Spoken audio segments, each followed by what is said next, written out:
Hello. Okay, let's try this again. I'm going to let Stacy and hey guys, are you there? Shows that you're connecting to the audio. Can you hear me? Oh my goodness, there you are. Can you hear me? Stacy, Leslie, are you guys there? Yes, can you hear us? I can. Sorry about that. I was testing out the equipment this afternoon, and when I went to go live on this one, I accidentally hit live on my test earlier. So I was just rambling on for 2 or 3 minutes, wondering where y'all were. So, but we're hey, here. Welcome. It looks crazy there. Is it as crazy as it looks? Yes, yes, it is. It is pretty packed. People have been here for probably about 2 hours. That's how long I've been here, and there was already quite a bit of a crowd showing up. So yeah, we've got a really great turnout tonight. Bill, can we move the light down even a little bit more? So yeah, we are. I was going to say, talking to Hunter a little bit ago.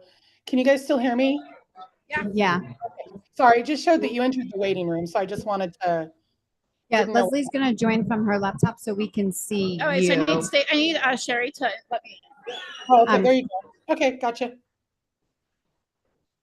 Okay. So I guess for the there we go. Hi. Where's the camera? That bad boy.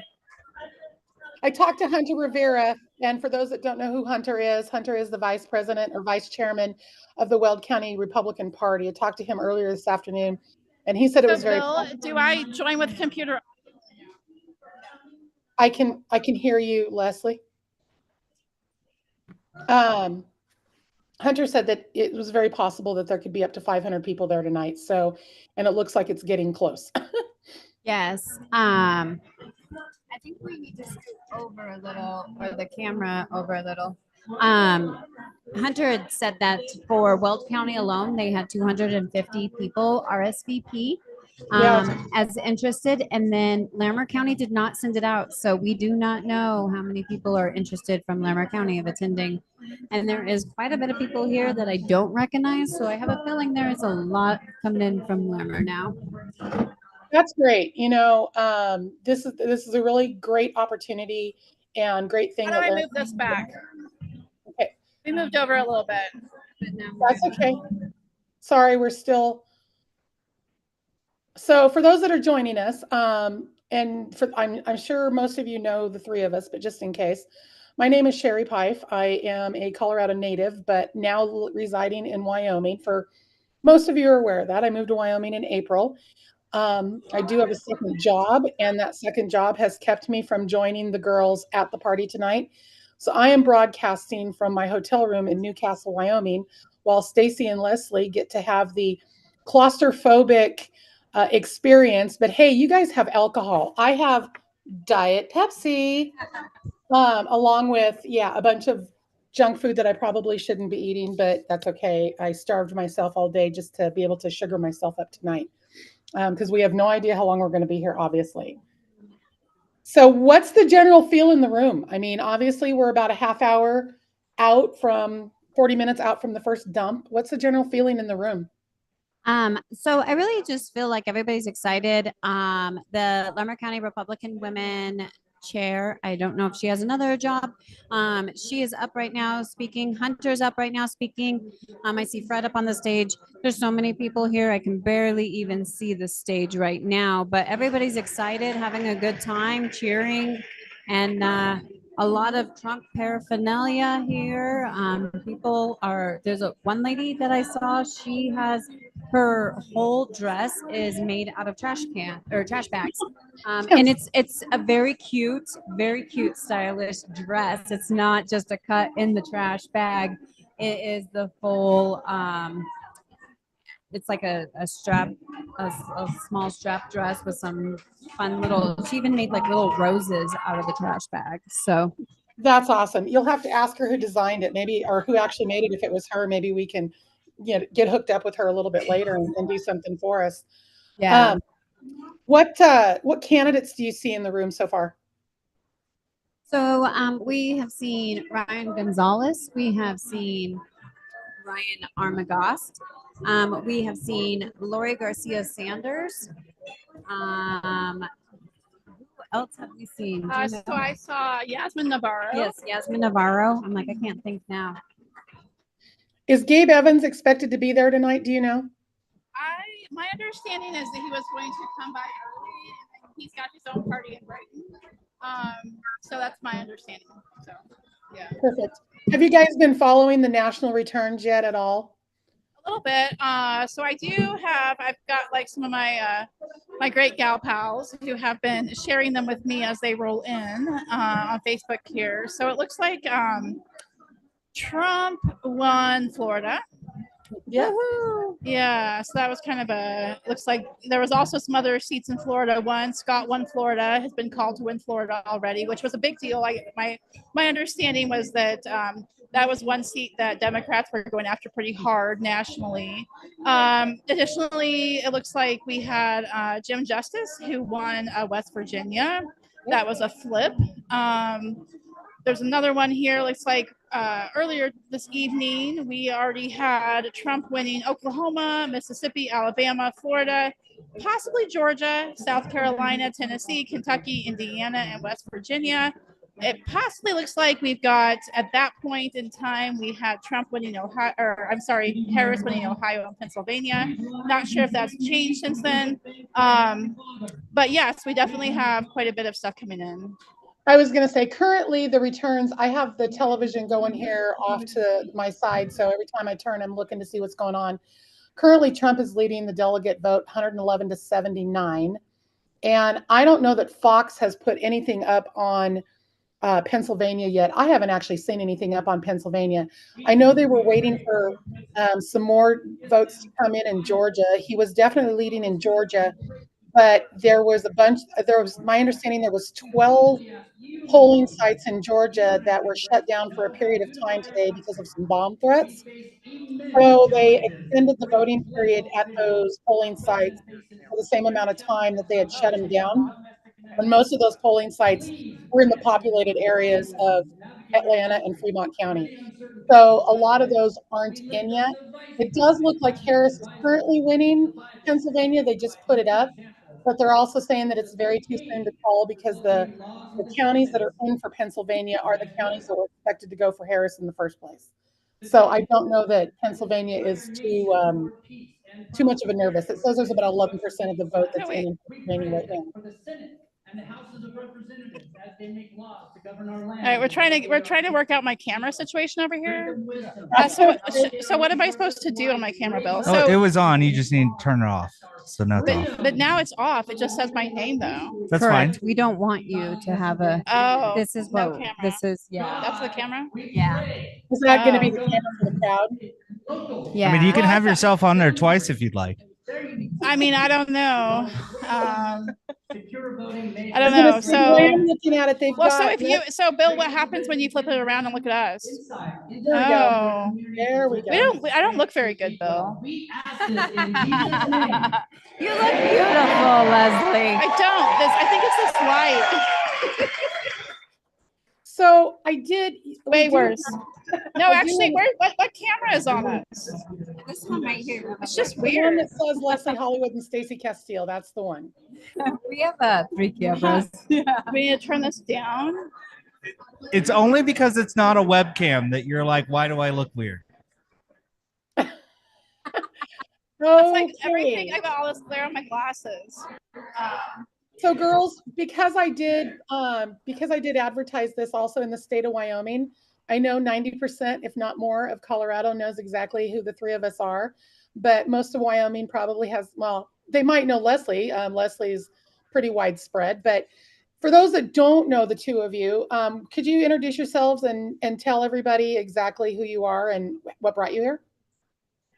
Start. Oh, my name is Stacey Castile, and I am a part of the Greeley Republican Women. I ran for school board in 2023 in the Greeley-Evans School District, and just a mom trying to get involved and help us save this country.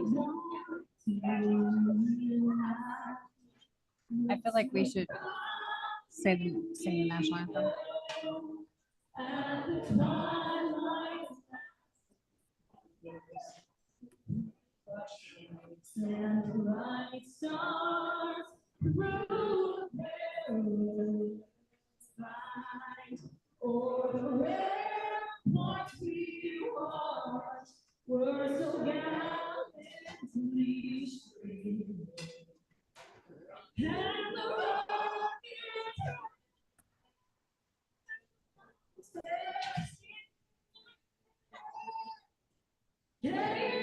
like hard to stand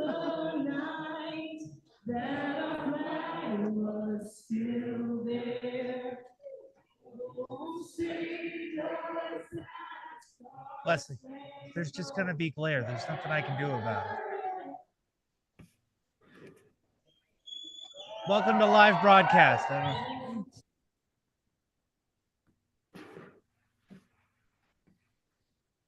I lost your audio, guys.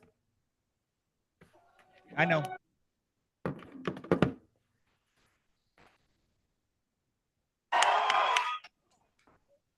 Sorry, trying to get this all figured out.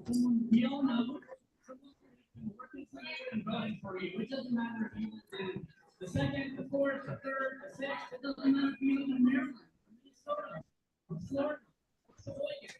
This woman, whether you're 9 or 90, has been voting for you. All right, let's switch back to us. Ladies and gentlemen, So they just called Lauren Boebert up to the stage. She's about to make an announcement. Do you want us to show this, Sherry, or do you want Yeah, us go to ahead. Why mute? don't you go ahead and show Lauren? Okay. Hey, Bill, can you turn us? Oh, thank you. Well, for those that don't know, this is Lauren Boebert. She is the Republican candidate in Congressional District 4 this year. She has been in 3 in the past. And for the Wyoming folks that may not be aware, she switched over to Congressional District 4 and is now currently living in Windsor.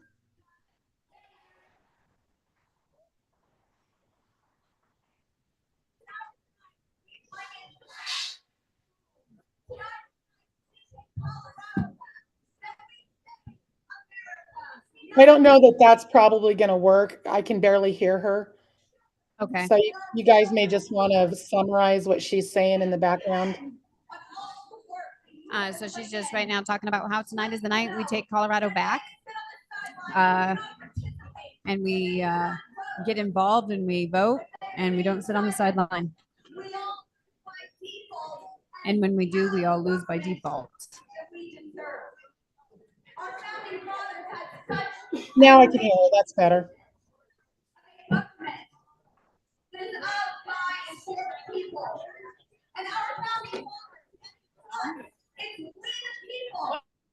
What is the link? What?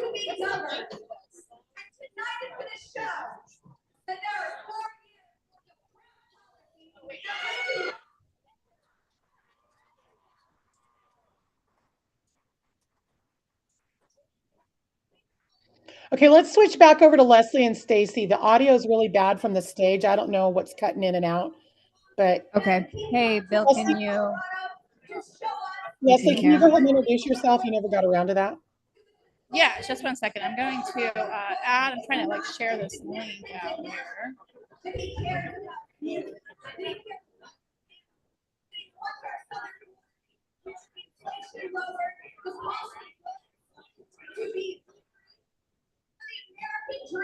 Okay.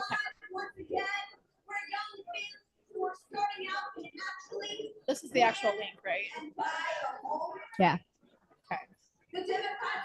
All right, let's see here. What do we have going on with this camera? So it's a delay. There's a delay. That's why it's kind of going like that. You're supposed to be introducing yourself. Oh. Okay. Hi, Leslie. Hey, Sherry. Sorry, I'm like on my computer. I'm like posting the link out to other things. So Oh, no, that's totally fine. No, yeah, that's I totally was like, I thought we were listening to Lauren. Well, we were listening to Lauren, but the audio coming in is really broken, and she doesn't have the microphone anywhere near her mouth, so that doesn't help at all either. I don't have a feed from that stage. Sorry, everybody. Yeah, no, and that's why it probably Bill. won't be good to, we're gonna have a hard time doing that. Okay, Let's see.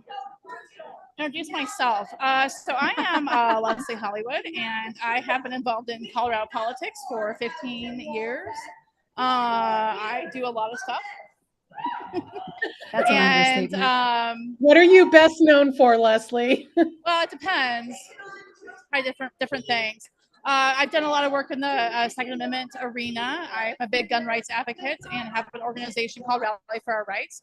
I also this year started an IEC or a super PAC with Ava Flanell, who's also a big gun rights advocate down in Colorado Springs, and we have been working to flip some state house and state senate districts that are very competitive. So we've been putting some effort into that. So we're watching those districts tonight. Ava will be joining us from Colorado Springs as well. So Great, perfect. And I'm Sherry, obviously Sherry Pife. I've been involved in Colorado politics for over 20 years, and I am now slowly starting to work myself into Wyoming politics. In fact, one of the gentlemen that has been very instrumental in getting me embedded into the Wyoming political arena will be joining us later tonight. That would be Wyoming House District Representative from District 5, Scott Smith. I like to say that, or I don't like to say, but the joke is that when I moved to Torrington, I moved to the wrong side of the tracks because literally on the other side of the street is Scott's district.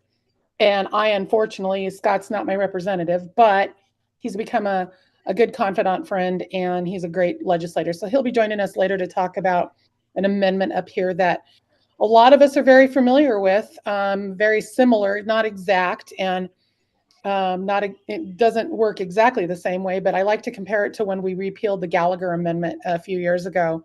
There's an amendment on the ballot up here that would separate residential and commercial property that we've been fighting really hard to kill. And it's very contentious. It has split the Republican Party. So we'll see how that works out tonight. But Scott will be joining us a little bit later to talk about that, as well as some of the dynamics of the Wyoming legislature and the differences between Wyoming and Colorado. There was a push here a while back by my boss, John Caldera, to maybe take the Colorado legislature down to 90 days instead of the 120 that it is now. And that's in Wyoming, I think it's 80 days a year. And 1 year they work solely on budget, and then the next year they work on everything else. So it's a lot different up here. And so Scott's going to talk about some of that and how that works up here. But for now, I do have a question about that. So you said it's similar to the Gallagher. We have seen the negative effects of repealing Gallagher here. So have you been screaming from the rooftops that we don't want that? Like, look at what's going. Why do you think so many Coloradoans are moving to Wyoming? You don't want us here? I have actually, and that's been some of the folks that I've gone to work with doing social media and website management and stuff since I've been in Wyoming. We're very much against Amendment A, and that's where I landed. And a lot of the advertisement that we put together and put out there, I did exactly that. I screamed from the rooftop, listen, I moved to Wyoming because of the rising property taxes in Colorado. And the rising property taxes in Colorado are because a few years ago, we repealed the Gallagher Amendment, which directly tied residential and commercial property together. Now, the taxing formula was different than what it is in Wyoming, but it still ends up with the same effect. And what's going to happen with Amendment A up here is you're going to see commercial property taxed out of control. The businesses are going to close. Things are going to go wrong.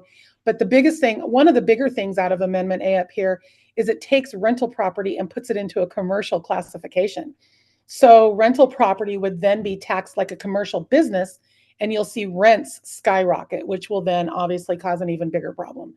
Yeah. So, but the problem with the Wyoming legislature is there are 62 House districts in Wyoming, and of those 62, only 5 of them are registered Democrats, those representatives. However, I think, and I'll have to double check this with Scott when he comes on, but of the Republicans in the House, I think it's 27 were voting lockstep with those 5 Democrats on just about everything that came forward. So essentially, you had 32. Exactly. And that situation, you know, we have all talked about how much we hate the term rhino, but the term rhino in Wyoming is truly, honestly, the literal definition of Republican in name only. Liz Cheney started a downfall up here that saw Democrats starting to register as Republicans, A, to run for office, and B, so that they could vote in the Republican primary. Good news was in the primary, a lot of the Republicans actually took those seats back. People are catching on, and hopefully we can stop that from happening as we move further in. But it's about 10 minutes to 7. And Leslie, I guess, why don't you start with some of the, you know, not the obvious, but some of the other races and issues that you want to take a look at and hope and talk about tonight with the viewers? So we've got a handful of different on the state level, which is, but my main focus this election season has been the state legislative races, and then a couple of the ballot measures, such as Proposition KK, which is the 6.5% excise tax on firearms, firearm parts, and ammo, and then Prop 127, which would ban the hunting of mountain lions. Those two have been two big issues that I've been really focusing on as far as ballot measures go. When it comes to the swing districts, I have several swing districts that we have been just like hammering hard, watching very closely. The top number one that we're watching is going to be HD 43, which is in Douglas County, and that is Bob Marshall, who is running against Matt Burcham. Bob Marshall is the Democrat who's currently seated. In 2022, he won by 405 votes, or 0.8%. And that district, actually, after redistricting in 2020, sits pretty hard right. So that is one that is should be an easy pickup for Republicans, although Republicans this year have been a little interesting. So we'll actually see what happens. The number 2 district besides that would actually be Tammy Story, which is in Jefferson County. And Tammy Story is honestly one of the most radical House district representatives that we have here in Colorado. That district there is made up of a lot of unincorporated county, but also places like Morrison, Evergreen, Conifer, places like that. Tammy Story actually won in 2022 by 705 votes. And out of I think it was 50,000, a lot of votes. I think it was in the end 1.5%. Greg Muma is the Republican challenger to her this year. And we'll see what happens with that race. Number 3 race would actually be right here where we are. We've got him here tonight, which is Ryan Gonzalez. In Greeley, which is House District 50. Ryan Gonzalez lost by 330 votes in 2022. The reason he falls number 3 on the competitive of these races is actually because only 17,000 people voted in that district in 2022. So this year he has been hitting it hard and trying to make sure that he can get Republicans out to vote for him, and conservatives, not just Republicans, conservatives as well. So that's a race that we're watching really well. He is challenging Mary Young, an incumbent who also has a very radical voting record. And we're excited to see what happens in that race. There has been a lot of money that has come into that race for sure. So beyond that one, the next race that we would have would actually, I think it's, I'm trying to think. That would actually be HD 16 in Colorado Springs, which is Stephanie Vigil, the Democrat, running against Rebecca Kelty. And Stephanie Vigil, I think she won by 719 votes in 2022. I think there was 38,000 cast in that race.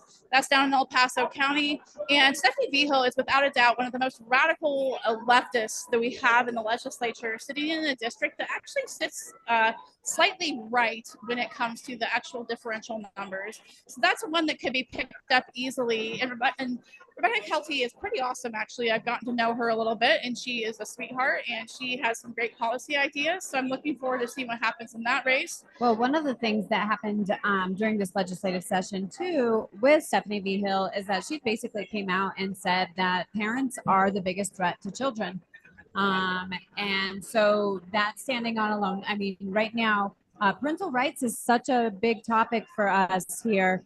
And when we have an elected state representative who is saying that parents specifically are the biggest threat to our children, we need to all stand up and take a look at this and start to go, wait a minute, because And, you know, and I've read a little bit of her story or her background. Granted, I've only seen her side of it, so I'm sure there's another side of it because I don't know if my 17-year-old daughter basically has the best input on how I parent her, right? You know, if I don't let her, you know, stay up late or, you know, do things like that, of course I'm going to be a terrible parent.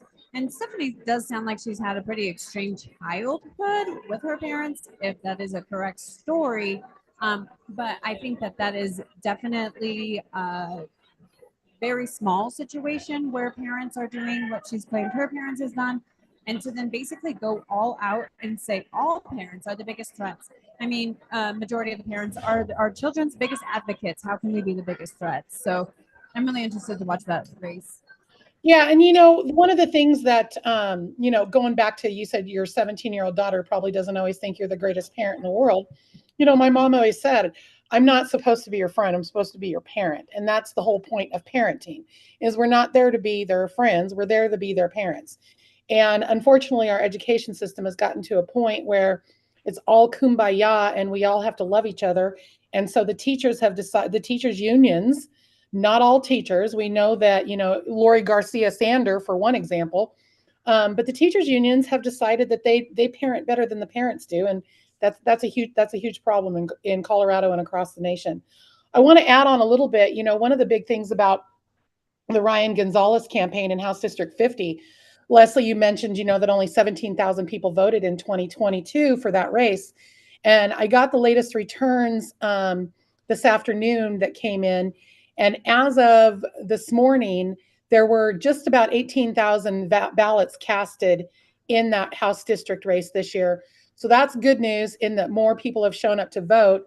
Even better news is more Republicans showed up to vote this year than they did 2 years ago.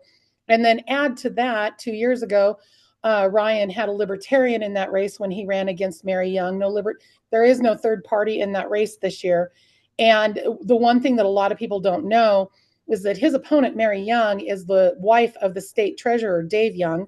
They are Greeley natives. They are very well known. They are very well liked by everybody, no matter what political party. They have almost everybody on their side as being personal friends.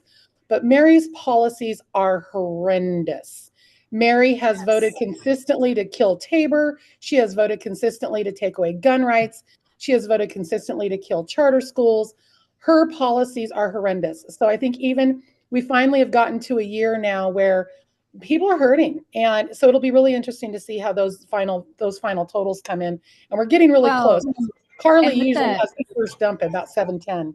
With the Mary Young race, an ad that I had saw was that she'd said, you know, things are tough out here still, or something along those lines. And it's like, this is the lady that has been in office now during this entire rough time of COVID and all of that. And so it's kind of hard not to look at her and say, you are part of the reason that things are hard for constituents in the state of Colorado, but specifically House District 50.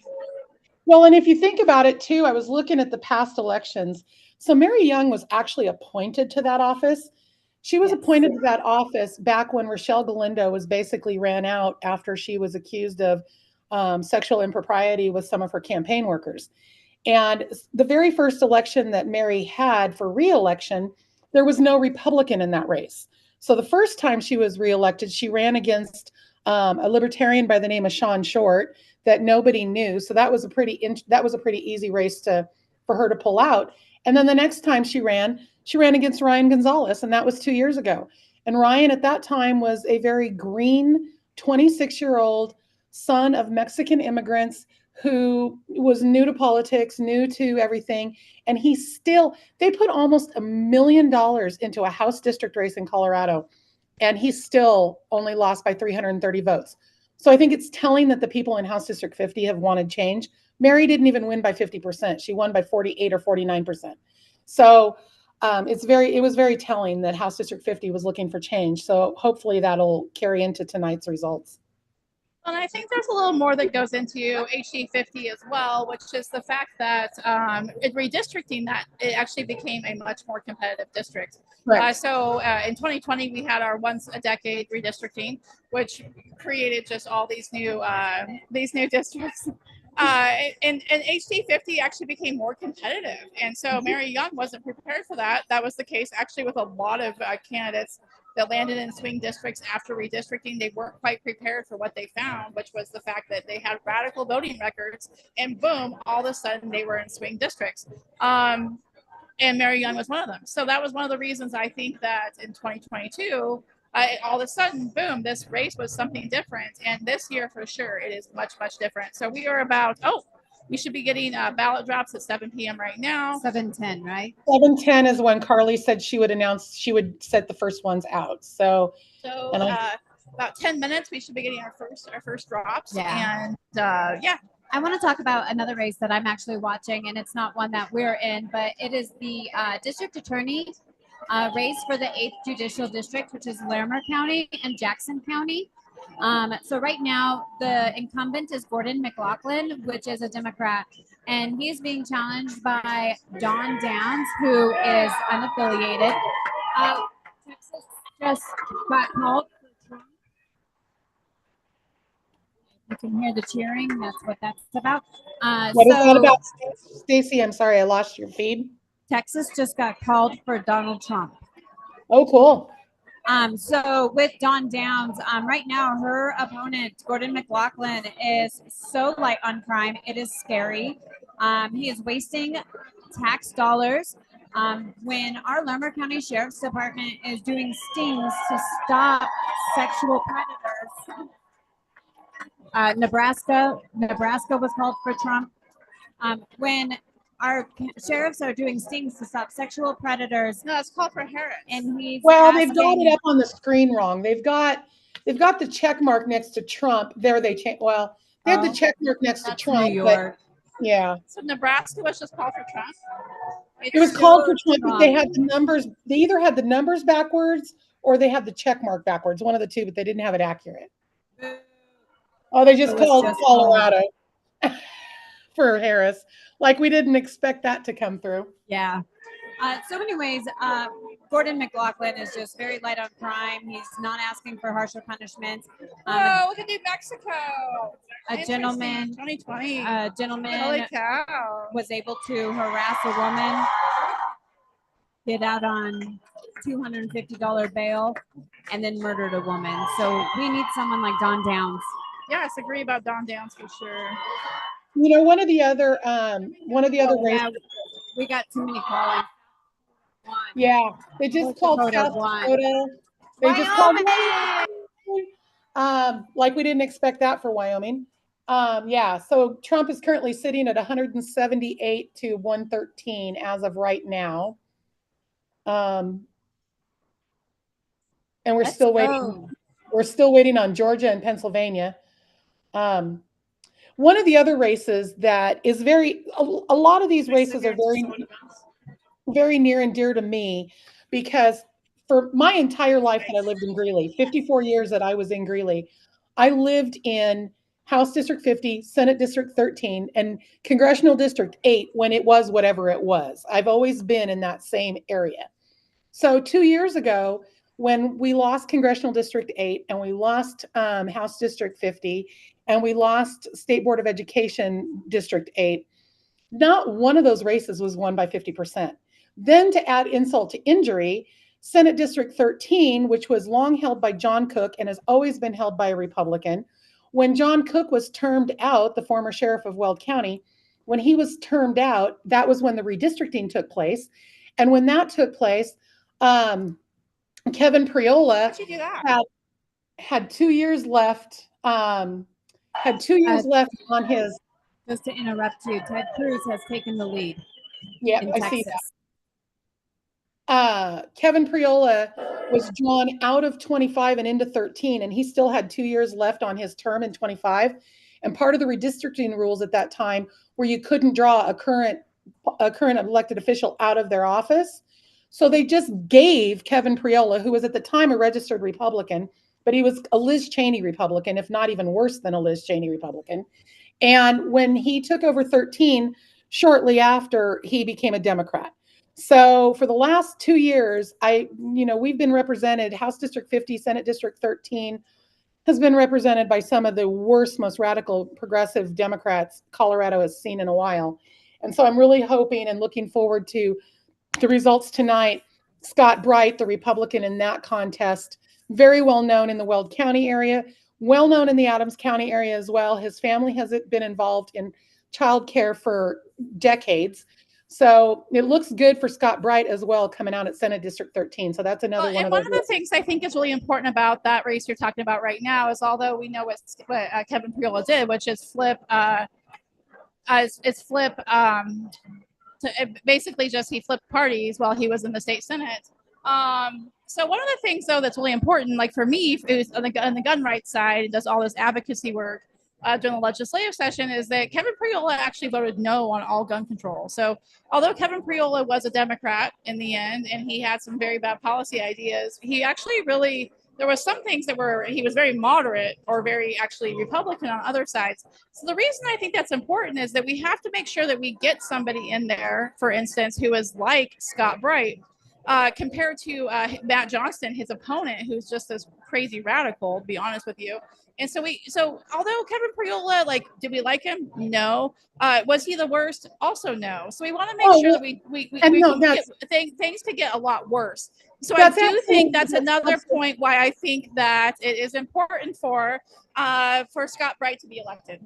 No, that's absolutely true. And you know, along with the gun rights activist, Kevin Priola was also very pro-life. So he was a pro-life Democrat, and I think he was also a school choice Democrat. So you're absolutely right. However, you guys look absolutely silly right now. Just want to let you know that. But that's okay because you have the liquor and I don't. Anyway, so you're right, Leslie. Again, he was also pro-life and pro-school choice. So that was not. Well, Kevin yeah. So which I mean, obviously it'd be great to get Scott Bright in there, but I do think that also one of the reasons I think that's so important is because that Kevin Priola was actually kind of moderate on, you know, if you looked at all of his votes together, we definitely don't want to replace that with a super progressive like Matt Johnston. No, absolutely. No, absolutely. So I just have to say, I do think this is kind of funny. They already called Colorado for Harris, yet our Secretary of State has not updated the link, the website yet, showing exactly. I just kind of wanted to look at that breakdown, and that's not up yet. She's probably still busy trying to change the passwords from the voting that she. Leslie, would you say that they were on a sticky note in the break room? Yeah, I know. Yeah. So Donald Trump is leading in Ohio still, 53.4 to 45.8%. So that's good news. He's also still leading in Georgia, and he's leading in Pennsylvania. So hopefully, or not Pennsylvania. I just lost it. But anyway, North Carolina. There we go. We'll get it out of my mouth yet. So as far as that goes, what's going on in the background now? It got kind of quiet. Yeah, they were having basically Fox News rolls come through. They also have the Secretary of State website up, so people are able to kind of see some of that stuff. And then I also have the Weld County's website up as well. Yeah, I keep refreshing the Weld County website, hoping to get something to come up. Yeah, I'm like, come on, I want to see it. I want to see it. I want to see it. I'm taking over for a minute. So, but yeah, people are just standing around now chatting. I mean, I could barely see past this table right now, just because there's so many people filing in. It's amazing. I think especially there's still people coming in, huh? Yeah. I feel like, when you get results like Colorado being called already, just being around like-minded people is so amazing right now, because when we are, the super minority, right? That's what we are in the House here and the Senate as well. So yeah, it's nice to see this kind of friendship and happiness going around. Yeah, no doubt. Where exactly in Windsor are you guys, Stacy? We are over in the Rain Dance development. You may be aware, others may not. We actually have a snow tubing hill. And that's actually where we are at, is at the hill where cool. they do the snow tubing. Yeah, I was able to like kind of look outside. They don't have any snow down yet, but just be able to look outside and see the whole setup for it. So That was so fun that came back. That was a big thing when I was in high school. They had like one ski slope, and it was so fun to see that was reopened. That was quite an icon when you could tell people that Weld County had a ski slope. I actually didn't even know until probably 6 years ago or so. Some of my coworkers, they are huge skiers, and they were talking about the ski hill that was here, the snow hill that was here, and I couldn't believe it. And then one day I was driving home and just, like realizing some of the drive and how hilly it can get. I was like, wow, actually this makes sense. This would be a perfect place to have some type of snow. So yeah, it's a great thing. I'm excited to come out and try it out this You know, year. one of the things that I want to, not to change the subject, but one of the things I want to make note of for those that are watching is one of the things about interesting thing again about House District 50 is as we go through the night, we have to pretty much stay on the Secretary of State's website, and we have to depend on a lot of counties to be reporting in the fashion that they report so that they can be added so that we can get consistent. Congressional District 8, you've got Adams County, Larimer County, and Weld County. House District 50 is the only House district in all of Colorado that actually sits all within Weld County. So when those results come up on the Weld County website, which Carly Coppice, the Weld County Clerk and Recorder, does an amazing job with, and the results are in on Weld County. So let's start looking. I'm going to bust Sweet. in, and I'm going to start going down. Just refreshed. Yeah. So Gabe Evans is winning Weld County by a ton, 28,891 to 41,253. So he's winning Weld County. Which isn't a shock because No, not at Barbara all. Kirkmeyer also won Weld County in 2022. Is that correct? Yes, she did. Yasmin Navarro is also winning by about the same margin in Weld County. And interestingly enough, on this one is Yasmin Navarro, or in 2022, Rhonda Solis actually lost Weld County. So I'm not surprised. Here's the difference. Yasmin is beating Rhonda by a lot more than what she lost by to Peg Probst 2 years ago. So Scott Bright is ahead of Matt Johnson by about 2,000 votes.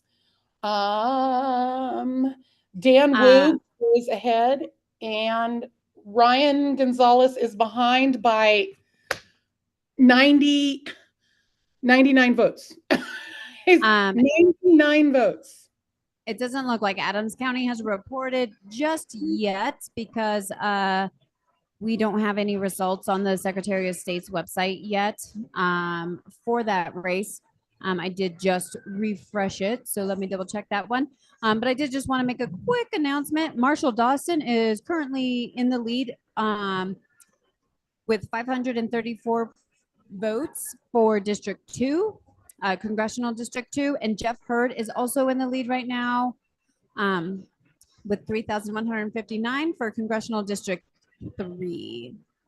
I also want to make a note about Carly's timeline for these dumps tonight.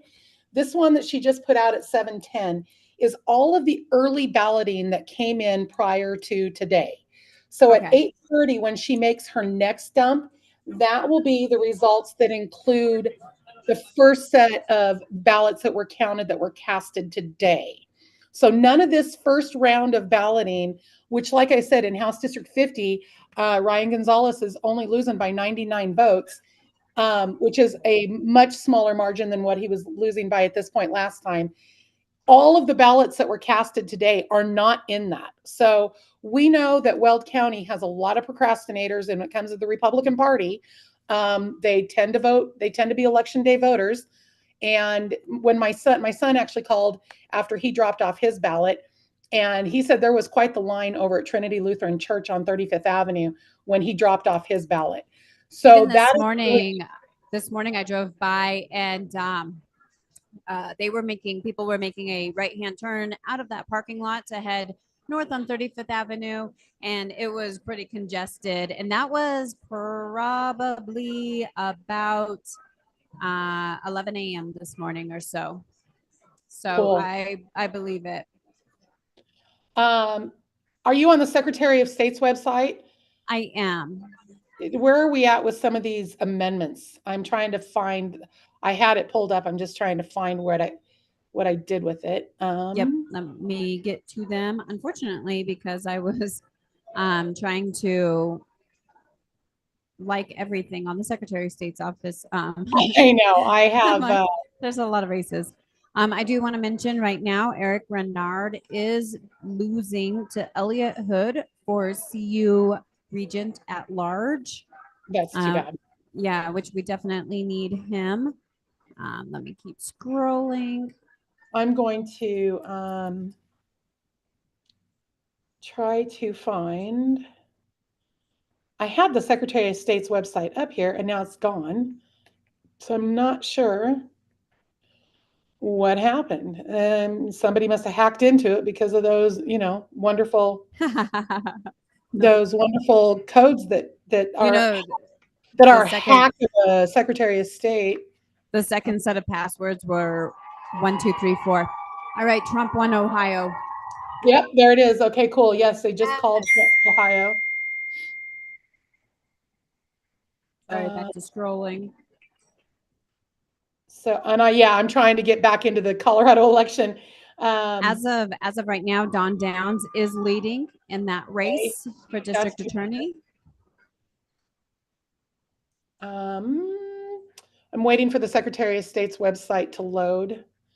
I am really, I'll be honest, I'm really bad with the Wyoming Secretary of State because that website is really complicated and hard to follow. So hopefully when Scott Smith joins us, he'll be able to help me figure out how that amendment is going. But I'm still trying to get the Colorado Secretary of State's office to load. Oh, here we go. Okay, I've got him up here. Okay, so they finally loaded. So Kamala Harris currently leads with 77% of the vote in Colorado. U.S. Congress, Diana DeGette, that's not a surprise, in District 1. District 2, Marshall Dawson, as you said. District 3, Jeff Hurd is leading with 57% of the vote. That's good news.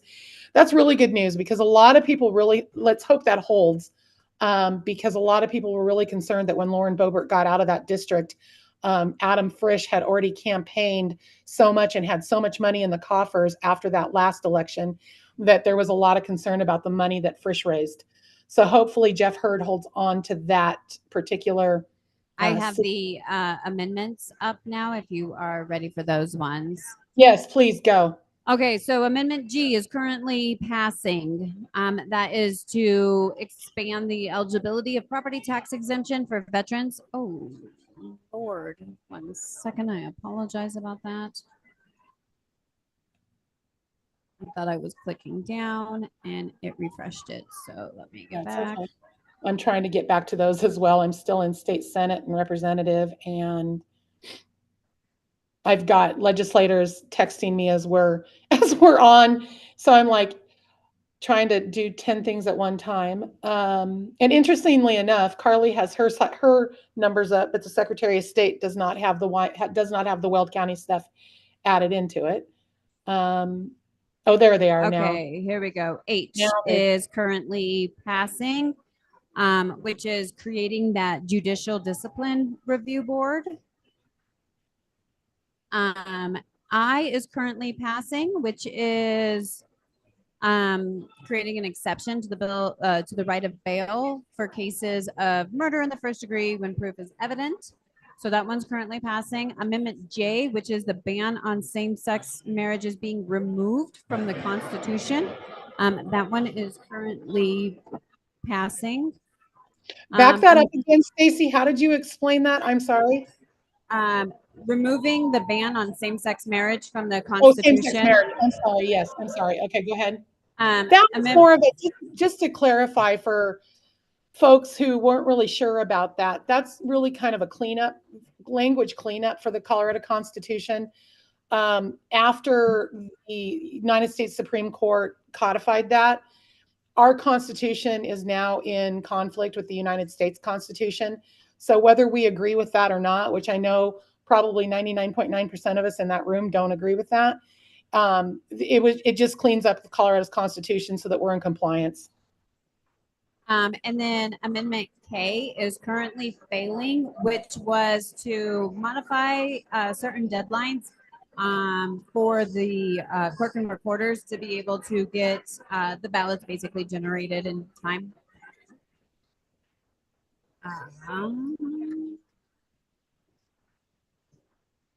Let's see, sorry.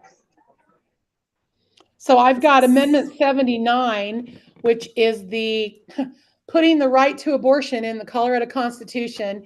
I think as much as we at the taxpayers' expense, because it will also allow for Colorado Medicaid to pay for those abortions. I think we kind of knew this was coming, but it's just unfortunate to see. But that is currently winning 62%. And in Colorado, constitutional amendments require 55% plus one, and that is currently winning by 62%. Amendment 80. Okay, so I want to talk about Amendment 80 for a minute. Amendment 80 was one that was a really big thorn in my side. Now, I voted yes on this. There's no doubt I voted yes on this. Amendment 80 would have put a guarantee to the right for parents to choose the school for their children. It was a school choice amendment. And although I voted yes, and although I supported it, I have said from the very beginning that what is happening now, it is a constitutional amendment. So hopefully it's only at 53%. It's winning, but it's winning with 53.9%. It needs 55% plus one vote. So hopefully that does not continue to go in that direction. But that really scares me, because the fact that it's failing, and it's failing near that 55%, with only 4 out of 64 counties reporting. And we know that one of those counties that reporting is Weld. There's still a lot of, and your bigger metropolitan counties like Denver and Colorado Springs, they're all going to be reporting late, not as quickly because they're bigger. The more liberal counties like Boulder and Denver. My concern with Amendment 80 is that it failed, because here's the problem. And if it does end up, if the trend keeps going and it fails, the problem is going to be that is going to empower Democrats in the state legislature to say, hey, look, here's the amendment. You guys had the opportunity in Colorado to put it in the Constitution. You didn't, you didn't put it in the Constitution. So that must mean that you don't want school choice. So they are going to, mark my word, they're going to legislate charter schools in Colorado to a point of where they might as well just be traditional brick and mortar schools. This is exactly my fear. This should have never been on the ballot. This was not the right political atmosphere for this amendment. This was not the right time for this amendment. And it's doing exactly what I feared it was going to do. And I'm just going to cross my fingers and hope and pray some more that as the night goes on, that 53.9%, it literally needs 1.1 more percent to realize my worst fears. And unfortunately, it looks like that's the direction that's headed in. Well, and this was, like you said, it was badly worded. It was damned if you do, damned if you don't type of a thing. It confused Republicans, because some people were afraid that there was going to be funding for private schools in there. Other people were afraid that it was going to take away homeschooling.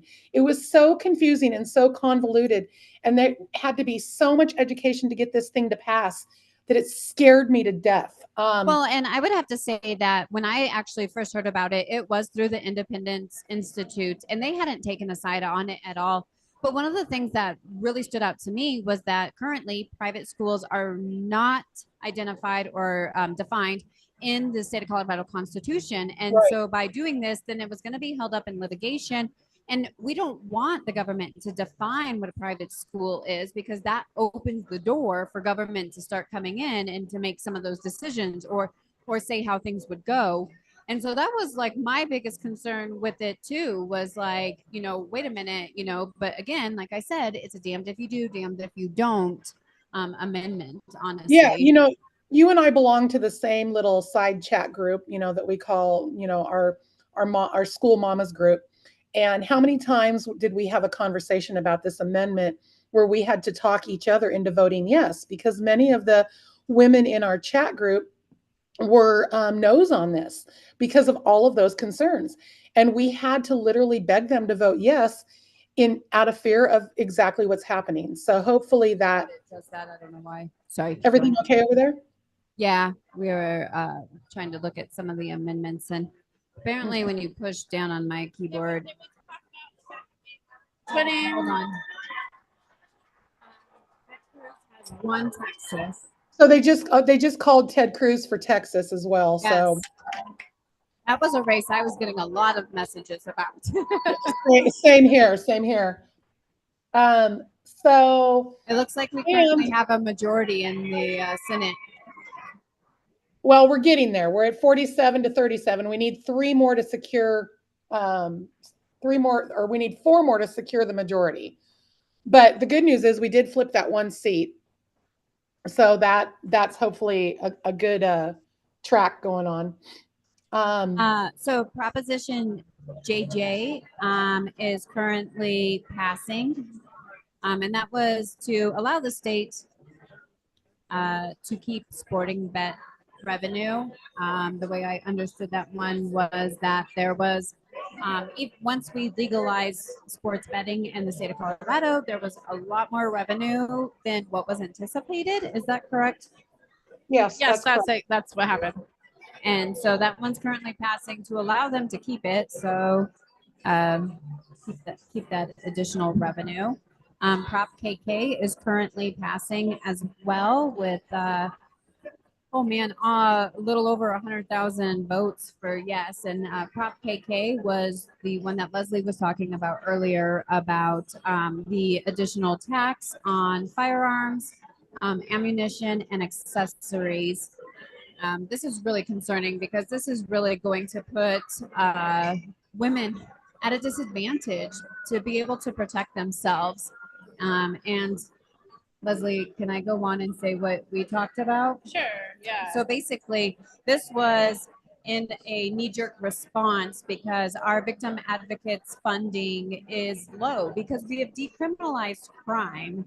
And so third most we are dangerous now state in the country now, you know. yes, and so we are now trying to go, wait a minute, these criminals are not having to pay in as much because we're not saying it's as big of a crime, but yet our victims are still needing the exact same amount of services and help after they've been victimized. And so who's going to fund that? Well, now it looks like it's going to be on the back of law-abiding gun owners, once again, to pay the consequences of criminals. I will say though, and you're absolutely right. And just moving to the next one, I'm like really excited. That one, you know, it doesn't surprise me that it's winning, because that's again, you know, going back to what I said about 80. It's the political makeup of the state of Colorado, which means the next one, Proposition 127. Holy cow! I hope this trend continues because this was a big one, and this is one that I really thought would pass.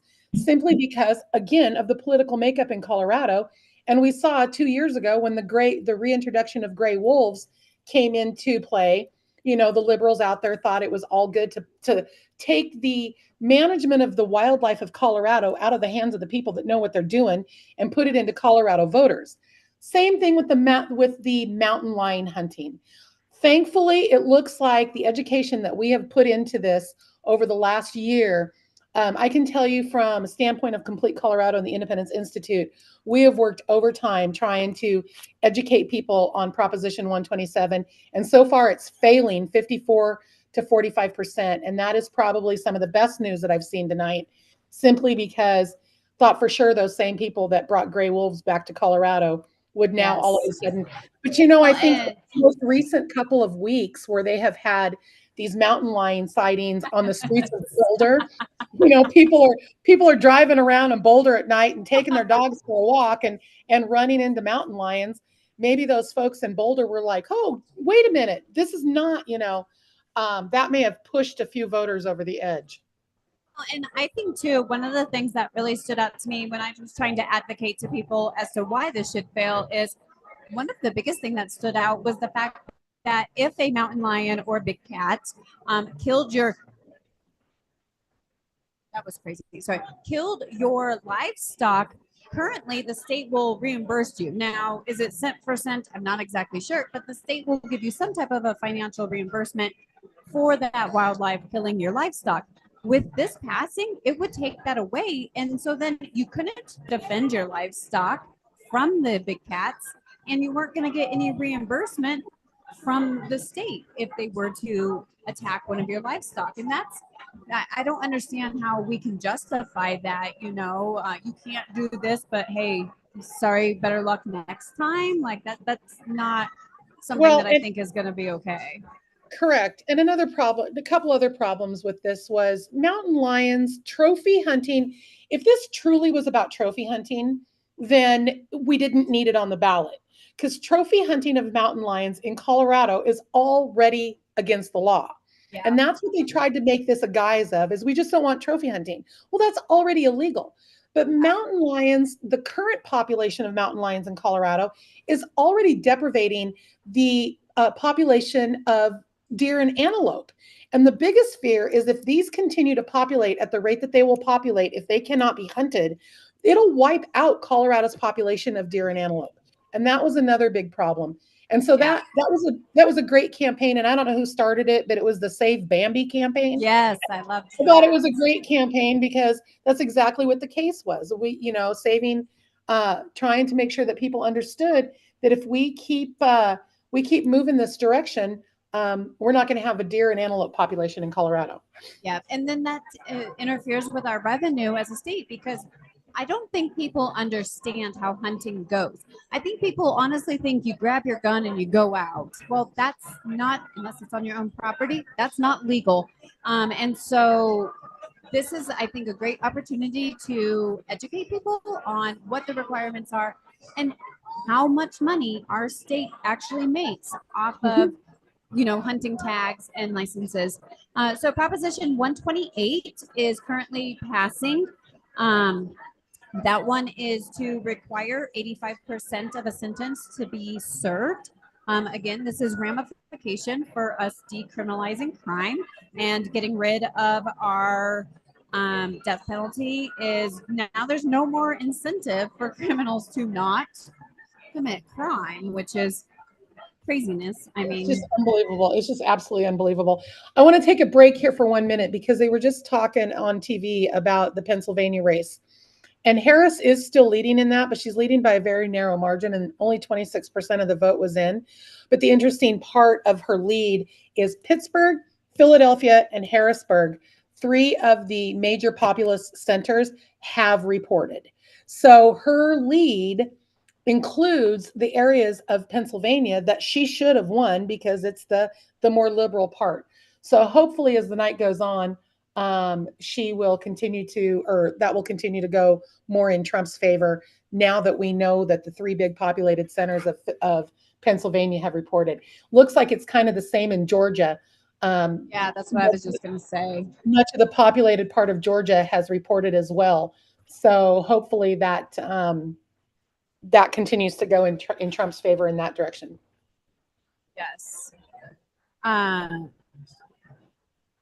Oh, they're showing the 2020 results of how much Joe Biden won.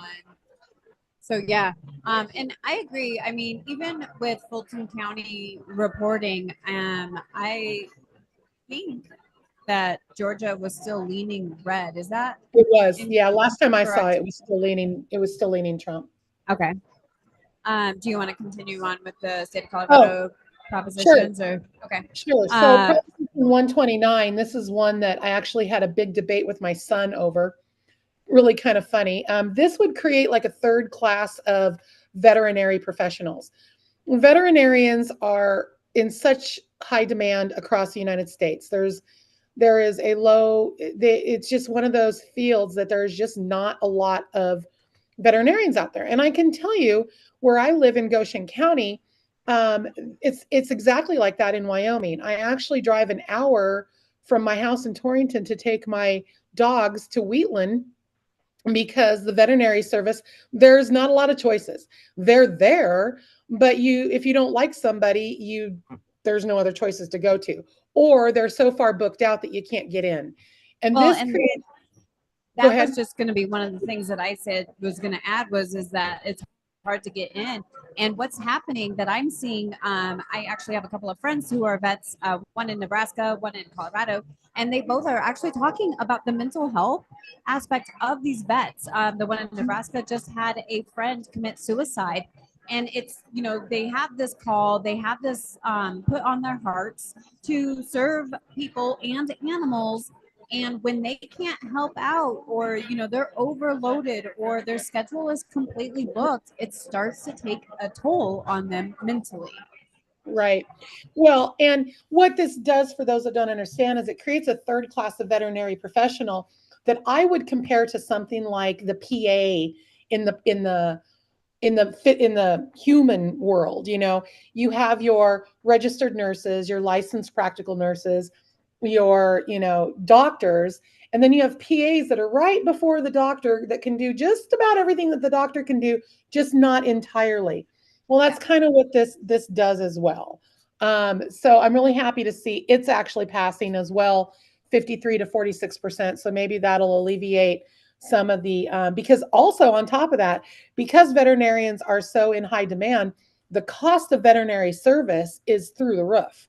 I mean, I don't know if Yes. I've got 3 huskies, and I stopped taking them to a regular veterinarian unless they were sick.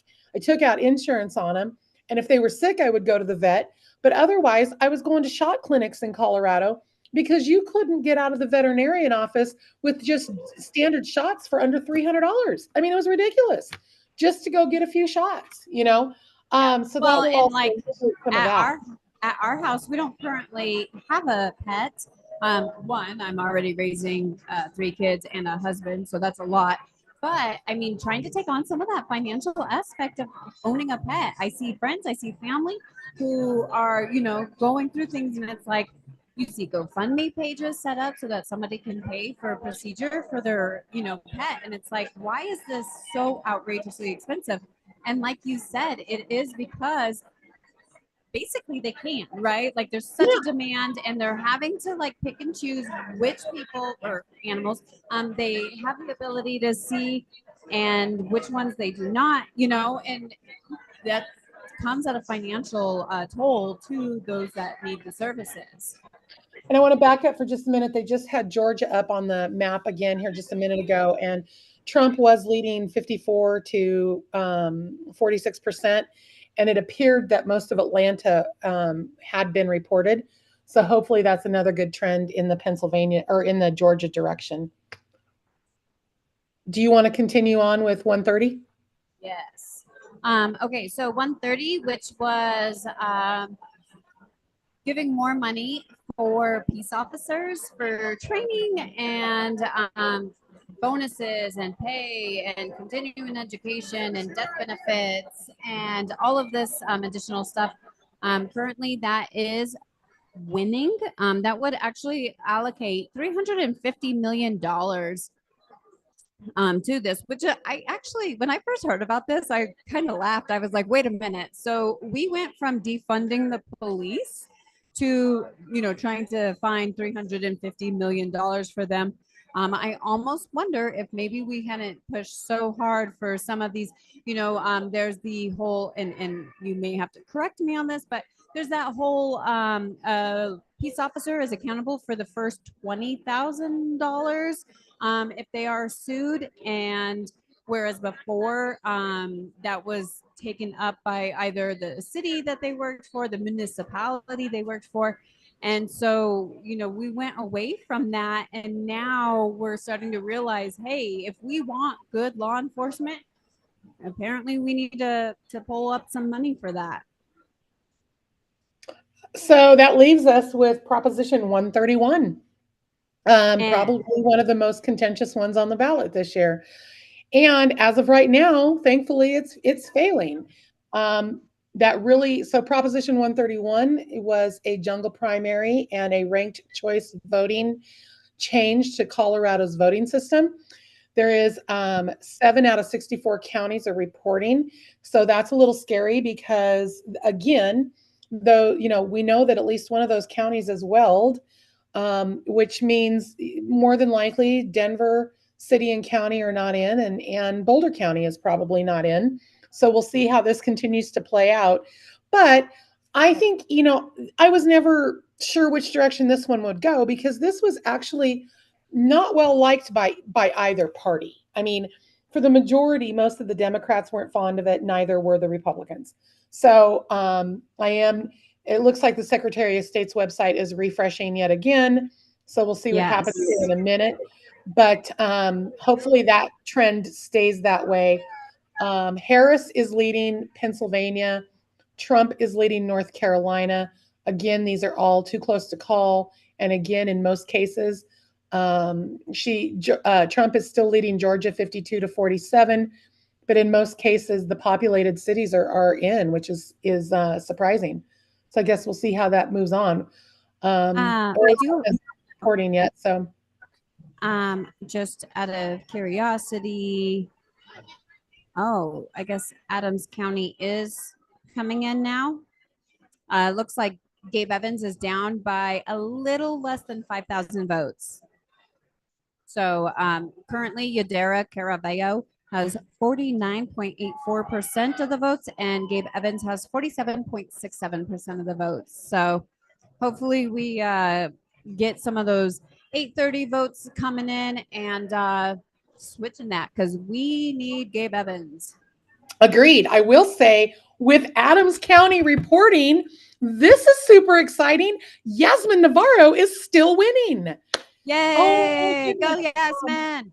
She is hanging on to about a 3,500 vote lead, but those are the two most populated parts of CD8, Adams and Weld County.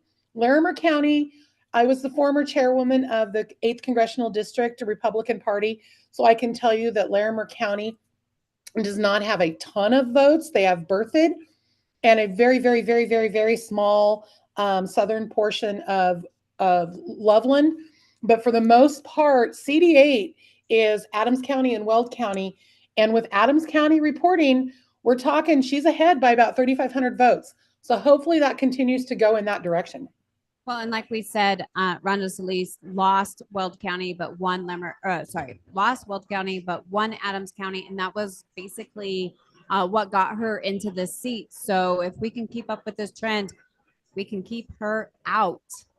And as I said earlier, Yasmin also was beating Rhonda Solis in Weld County by a much wider margin than 2 years ago. And I'm just going to go here. She lost Weld County, which is her own county. Rhonda Solis was on the Board of Education for the Greeley-Evans School District 6 for 8 years. And the people that she served with over those 8 years, only 2 of all of her fellow school board members endorsed her. And the people that she served with over those 8 years, I can only name 1 or 2. It's a 7-member board. So out of 14, we'll say maybe 10 people, because a lot of them served 2 terms. Only 2, Terry Pappas and Natalie Mash. Natalie Mash. Yeah, Natalie Mash were the only 2 that endorsed her, which speaks volumes to the fact that you're talking John Hafley didn't endorse her. Linda Trimberger didn't endorse her. Some of the most, Julia Richard did not endorse her. Some of the most progressive Democrats in Weld County could not endorse Rhonda Solis for that office. That speaks volumes. And so good for Yasmin Navarro. I really hope this trend for her continues, because that will be big. Because now, normally State Board of Education races are every 6 years. However, Rhonda had to run 2 years after she was first elected so that they could rotate that, because Congressional District 8 was a new district. So Rhonda had to run again 2 years later, which I'm told by insiders in the Democrat Party, she was not happy when she found out she had to run for re-election. Nobody told her 2 years ago. So I thought that was hysterical. But we all know how radical of a representative Rhonda was with the Greeley School Board. So 1 second, cameraman Bill has something to add. So I've got it. Now we can see your screen. So if you've got results, we can put them on screen. Can you see? Do I need to join the? Nope, we're good. Nope, I'll control it. All right, I got my results up for at least part of it. And just to add on one more time, I mean, I know clearly I am not a Rhonda Solis supporter by any stretch of the imagination, but I really actually just want to take a moment to give a shout out to Yasmin for running an amazing race. Rhonda Agreed. is a nasty, dirty campaigner, and Yasmin never once stooped to that level and jumped in on the reindeer games that Rhonda was polling. And I just want to give a shout out to Yasmin because she did an amazing job, and she is what we need our children to see how they behave. Agreed. Currently, Dan Woog in House District 19, which he lost that race in 2022. He is currently winning that race right now with Yay. a little less than 2,000 votes. So he has 53.9% of that vote. That's good to hear because the Republican turnout in House District 19 was not looking as good as it was in CD8 and House District 50 and SD 13. So I'm glad to see. What I will say about this 19 seat is that we don't have Boulder County reporting yet. So Boulder County does not appear to be reporting at all yet. Oh, I didn't see that. Well, but his seat is mostly Weld, so we'll see what the swing is. And when we talk about HD 19, we're talking about far east Boulder County, which includes things like, I mean, pretty much like Dacono, or I'm sorry, Del Camino, the areas of Longmont, they're way over there. So I don't necessarily feel like this is bad yet. We also, of course, have tons of votes. My vote has not been counted yet. I don't live in 19, but I'm in 64, just north of that. So my vote has not been counted yet. So of course, we have tons of votes that are coming from Weld County still that have not yet been counted. I voted today. I went to my polling center in Johnstown at the senior center, and that place was frickin' packed. Holy moly, there was nowhere to park. It was insane. Actually, I pretty much drop my ballot off there every election cycle, sometimes vote in person. But this year, I've never, ever seen it quite as busy and packed as it was now. And then when I left town to come here, drove by it again, and there was literally people walking across the streets with ballots. So to look at these numbers right now, we know we don't have Boulder County, which is a small portion of District 19, and we also know we don't have a lot of the Weld County votes. So it's good to see Dan Wood winning in that seat. Yes. Agreed. And Stacy and I were talking about that earlier while you were gone. Carly's timeline at the clerk and recorder's office in Weld County for dropping her results. The first drop at 7:10 did not include anything that was cast today. So that is a big part of that. And we were talking about kind of the similar situation at Trinity Lutheran Church in Greeley. When my son dropped off his ballot today, he said the line was ridiculously long. He couldn't believe how long it was at the church. So that is really good news and we all know that usually voter turnout on election day in Weld County tends to be lean more Republican than it does Democrats. So yes, that is good news. So hopefully that holds true. And hopefully that also helps Gabe Evans in CD8 because there could definitely be those ballots still out there for him in Weld County. Well, and I know too, as I've become more politically involved and, more outspoken on social media, I've had actually multiple people this election cycle that said, I have never voted before and I want to vote today. And so I know of at least 3 people who went in today who had never voted before. Granted, that's only 3, but you know what I mean? Like, I feel like this is a upward trend that we are seeing is that people are starting to see enough is enough. We need something better. And the other thing with Adams County now reporting, Scott Bright has increased his lead in SD 13. So Scott Bright is now leading by 56%. So that'll be really nice to get SD 13. Hopefully that trend continues. It'd be really nice to get that district back. Obviously Republicans down in Denver need that in the Senate, and we need that up in Weld County. Yes, we do. Well, and I just want to give a little short interaction that I had with Matt Johnston, who is actually running against Scott Bright.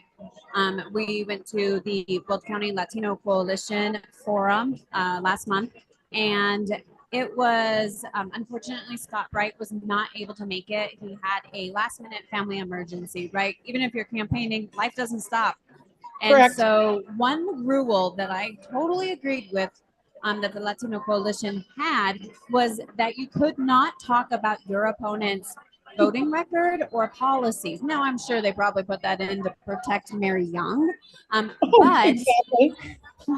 but Matt Johnston could not follow this one simple rule. He brought it up twice before the moderator corrected him and reminded him that he was not allowed to do that. And then he had the audacity to say, "Who, me?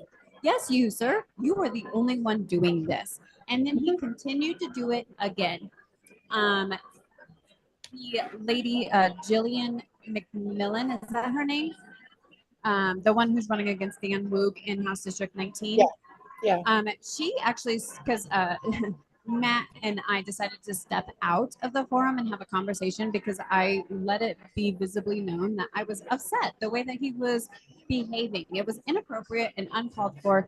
And she even pulled me aside and said, "You are absolutely correct. It was uncalled for him to do it repeatedly. And you have every right to be upset." So we need people who are mature, who are responsible, who we can trust to follow basic directions. Agreed. Is Leslie MIA again? I don't know where she is. To get some water. Oh, she went to get some water. I had some random person bring me a glass of water. If I end up roofied, it's somebody over here. Somebody dropped a roofie in your water.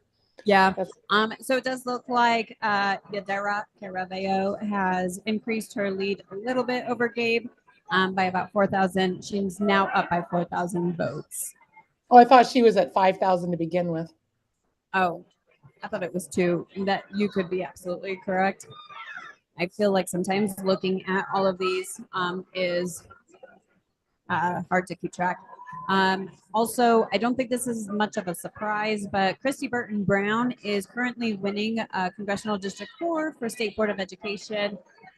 We know Congressional District 4 is a hard red seat, and so those are pretty much shoe-in.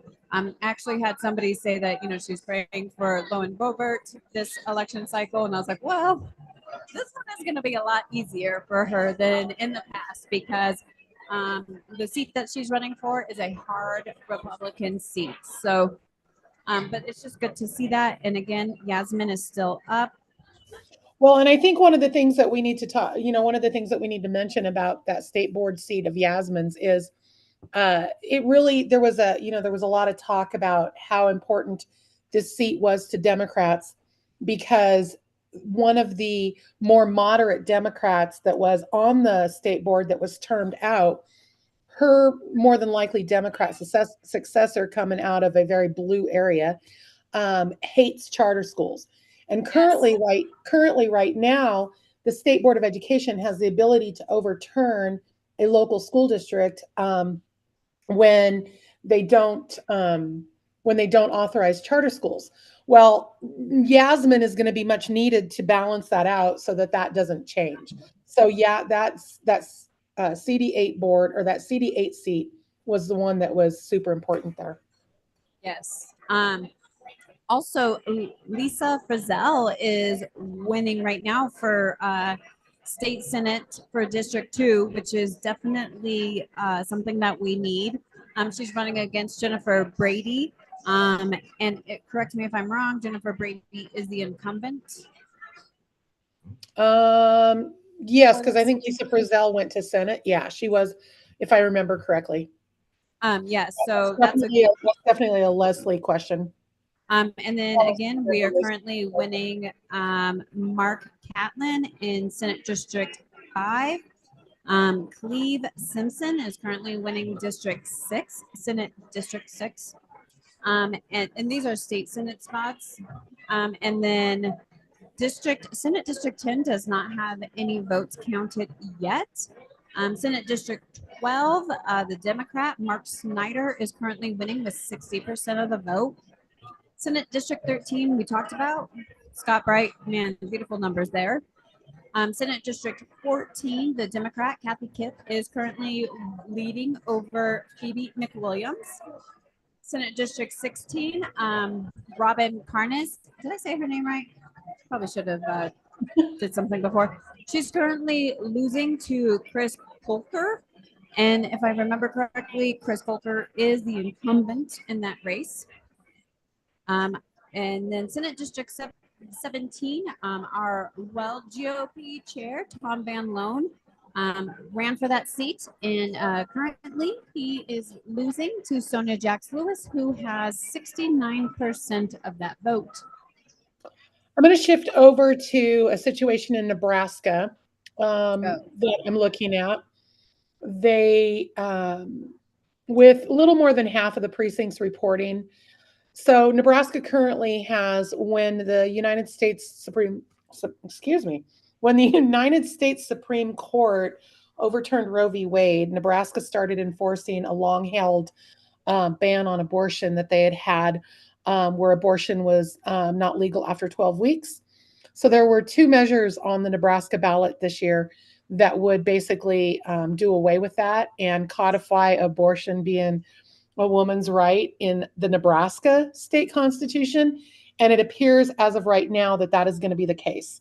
State of Nebraska is going to do the same thing that Colorado is doing and codify a woman's right to an abortion up until viability of a fetus, which the viability of a fetus has not ever been defined. We all know that. So that's going to come down to who can do what.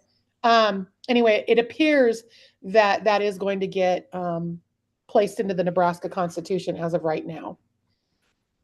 I have continued scrolling. Some of the viewers may have been able to see. I've been continuing to scroll through some of the results. Unfortunately, the rest of the Senate and the first of the House districts are going Democrat, which is not completely shocking.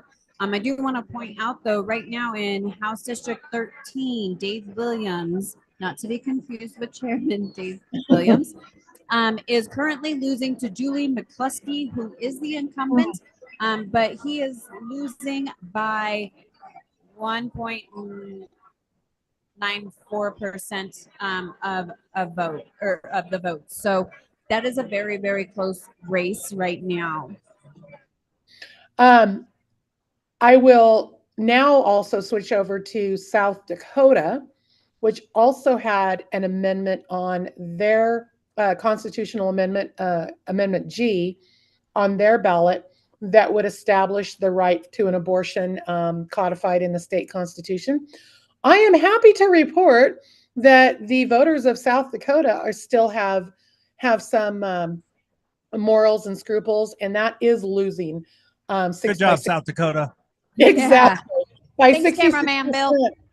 Yeah, South Dakota is definitely.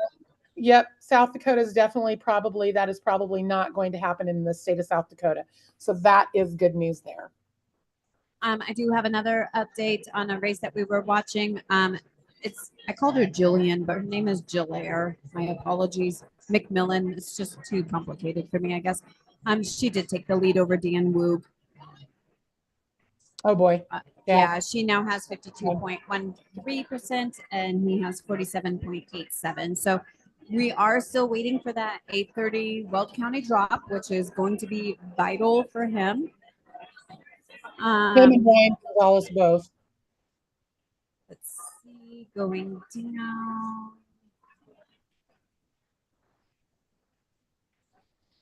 And I'm trying to find Brandy Bradley, who has been an amazing advocate down at the House for parental rights and for protecting our children. She is currently winning her race as well. House District 44 is currently Anthony Hartsook, the Republican, currently has the lead in that race. As well as House District 45 with Max Brooks being in the lead. Ty Winter is currently blowing Elizabeth. Oh man, why did I try to say her name? Yes. Leslie's eating. She's not paying attention. He's blowing her out of the water. Carlos Barone is winning. Sorry. Is Leslie going to come back at some point tonight? She is. If you've seen that line, holy moly. Yeah, the line to Oh, get okay. anything to eat or drink. Oh, I'm is sure. I'm sure. I'm sure. Ron Weinberg is currently winning for House District 51. Unfortunately, House District 52 is currently being won by Yara Zokian.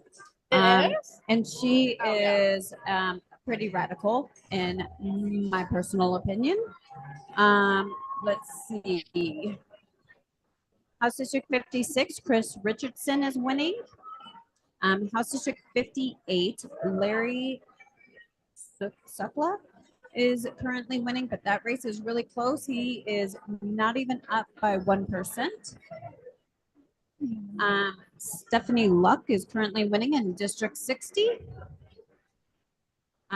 Ryan Armagos, which I don't think this was a surprise, he is currently winning as well. He has 61.89% of the votes. They did they call Ohio for Trump? Yes, They did. Okay. Anyways, so we weren't really shocked about Ryan, but amazing outcome there. Same thing with Lori Garcia Sanders. She is currently winning as well. Utah. Trump has increased his lead from 195 to 205. So And Harris has there's maintained. only 1, 2, 3. Man, Trump is doing amazing. 205 to 117. Everybody here is shouting USA. There are still 1, 2, 3, 4, 5, 6, all 7 swing states are still out there though. So it's just a matter of waiting for those to come in. And keep in mind, when California comes in, Harris is going to chunk out a big drop because we know that she'll take California. We know she'll take Oregon. We know she'll take Washington State and Idaho. Nevada and Arizona obviously are up for grabs. So we'll see what happens there. But yes, it's I was just Trump only going needs to 65 more. So hopefully those swing states start rolling in and we can get this taken care of. and then just the personal race that I was watching, Don Downs has lost the lead to Gordon McLaughlin, Oh, which that's a bummer. I don't understand. I mean, I think that this position is a politics aside, and you need to look at public safety. And when Fort Collins, which is Republicans are getting really close to taking the majority back in the Senate, not to interrupt you. oh, We now need 3 more seats. would you guys agree that Fort Collins is the biggest city in Larimer and Jackson combined? Yes. When that is ranked as one of the best places to live in the United States, I mean, isn't it like on the top 10 or something list or somewhere it's on there as a one of the best places to live? That's going to stop. That's not going to be the case anymore if we do not get a handle on crime. And when you have a district attorney that's asking for PR bonds, that's asking for probation as a sentence, that's not the direction they need to be going in.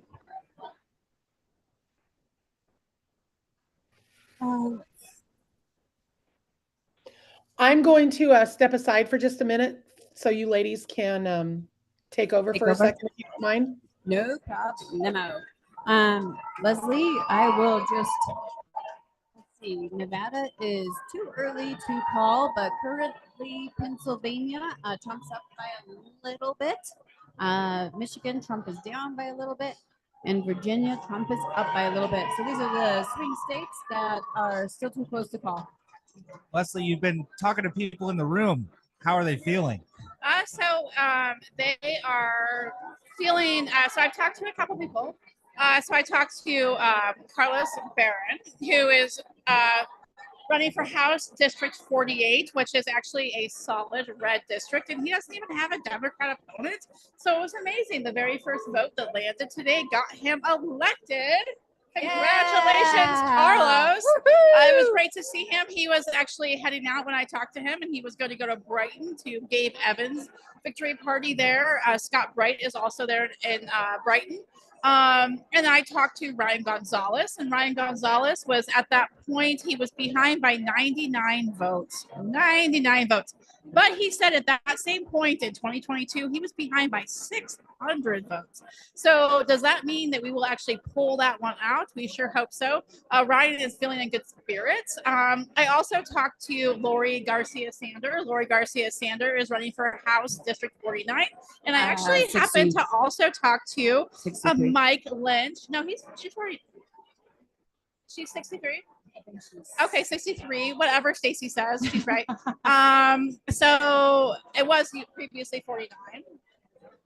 I think you're right. Oh, I'm sorry. It's 65. 63 is Dusty. Okay, 65. So it turns out we were both wrong, which is great. I love it when we're not Sherry both. cannot leave us unattended. We're just like children. We got these numbers wrong. So basically, House District 65, which was actually previously 49, which is probably why I'm confused because Mike Lynch actually previously held that district. Mike Lynch is not running again, which is why Lori Sander is running.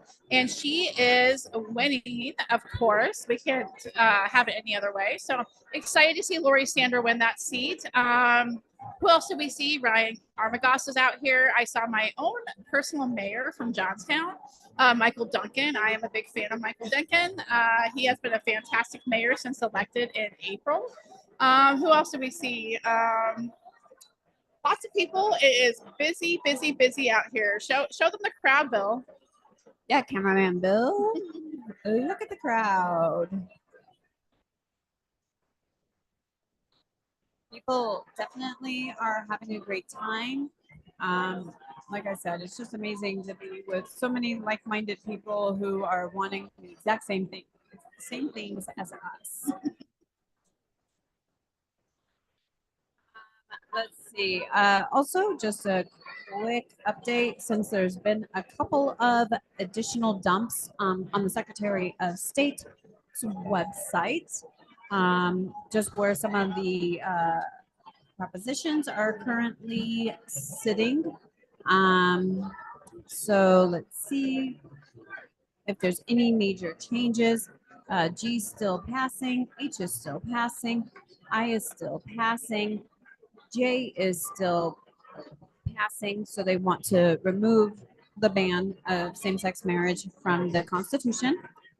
K is failing, and it's failing by almost 55%, which is what is going to be required. And that one is just the modification of certain deadlines in certain elections. 79 is still passing, 80 is still failing. It's only at 52.93%. But only 3 of the 64 counties have actually reported any type of results for that yet. JJ is currently passing. KK is currently passing. 127 is still failing. 128 is passing. 129 is passing. 130 is passing, and 131 is still failing. So some of those are still doing good. So 2 of those, which I found to be the most important ones. So to be honest with you, I think Prop KK, the firearms and excise ammo tax, that one I definitely was a big no on, but I also recognize the fact that it was likely going to pass. So I haven't put my heart and soul into that. One that I have put my heart and soul into is actually Prop 127, which was the mountain lion hunting ban. I actually did a ton of research on this. I've kind of been following the issue since 2022 when the legislature tried to pass it. And so watching this one personally for myself be failing like it is, I think is great. The other one, Prop 131, I certainly did not support that. That's a crazy ranked choice voting initiative. I'm not totally opposed to ranked choice voting as far as a voting method, but it definitely needs to be enacted in a very specific manner. Well, this was not it. This 131 I voted heartily against. So well, I guess this is my question. As you and I have discussed it, it would say, okay, so particularly we talked about Ryan Gonzalez's race in House District 50 in 2022. And if there was not a libertarian in that race, he would have won. We would have been able to get rid of Mary Young. But the thing that I'm not quite understanding is that one of the things that we had talked about, the purpose of this was, or the purpose behind this, I guess, or some of the thinking behind it is to get rid of the two-party system, right? Our founding fathers never intended for us to be a two-party system. We have gone so far two-party.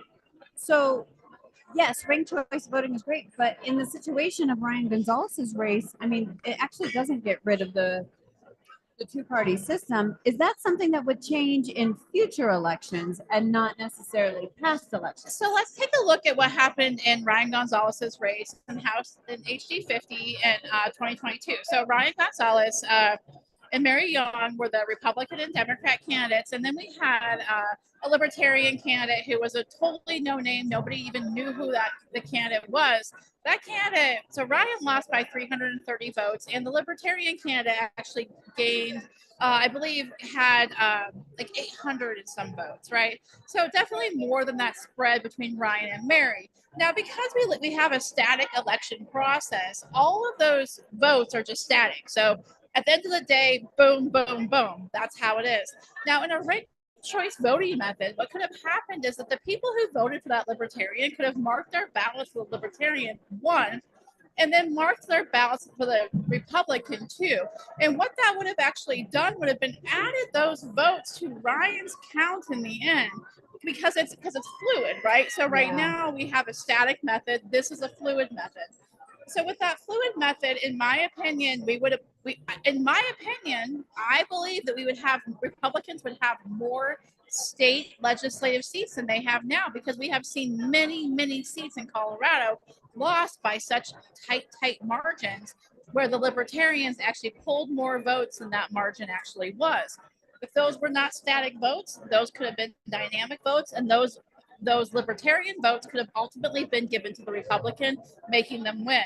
So I do think there is an argument that Republicans could have for ranked choice voting. Do I think Prop 31 is it? I don't. I'm not a fan of Prop 31. I voted against it. There's many reasons why. I actually don't even think it should have passed the title board.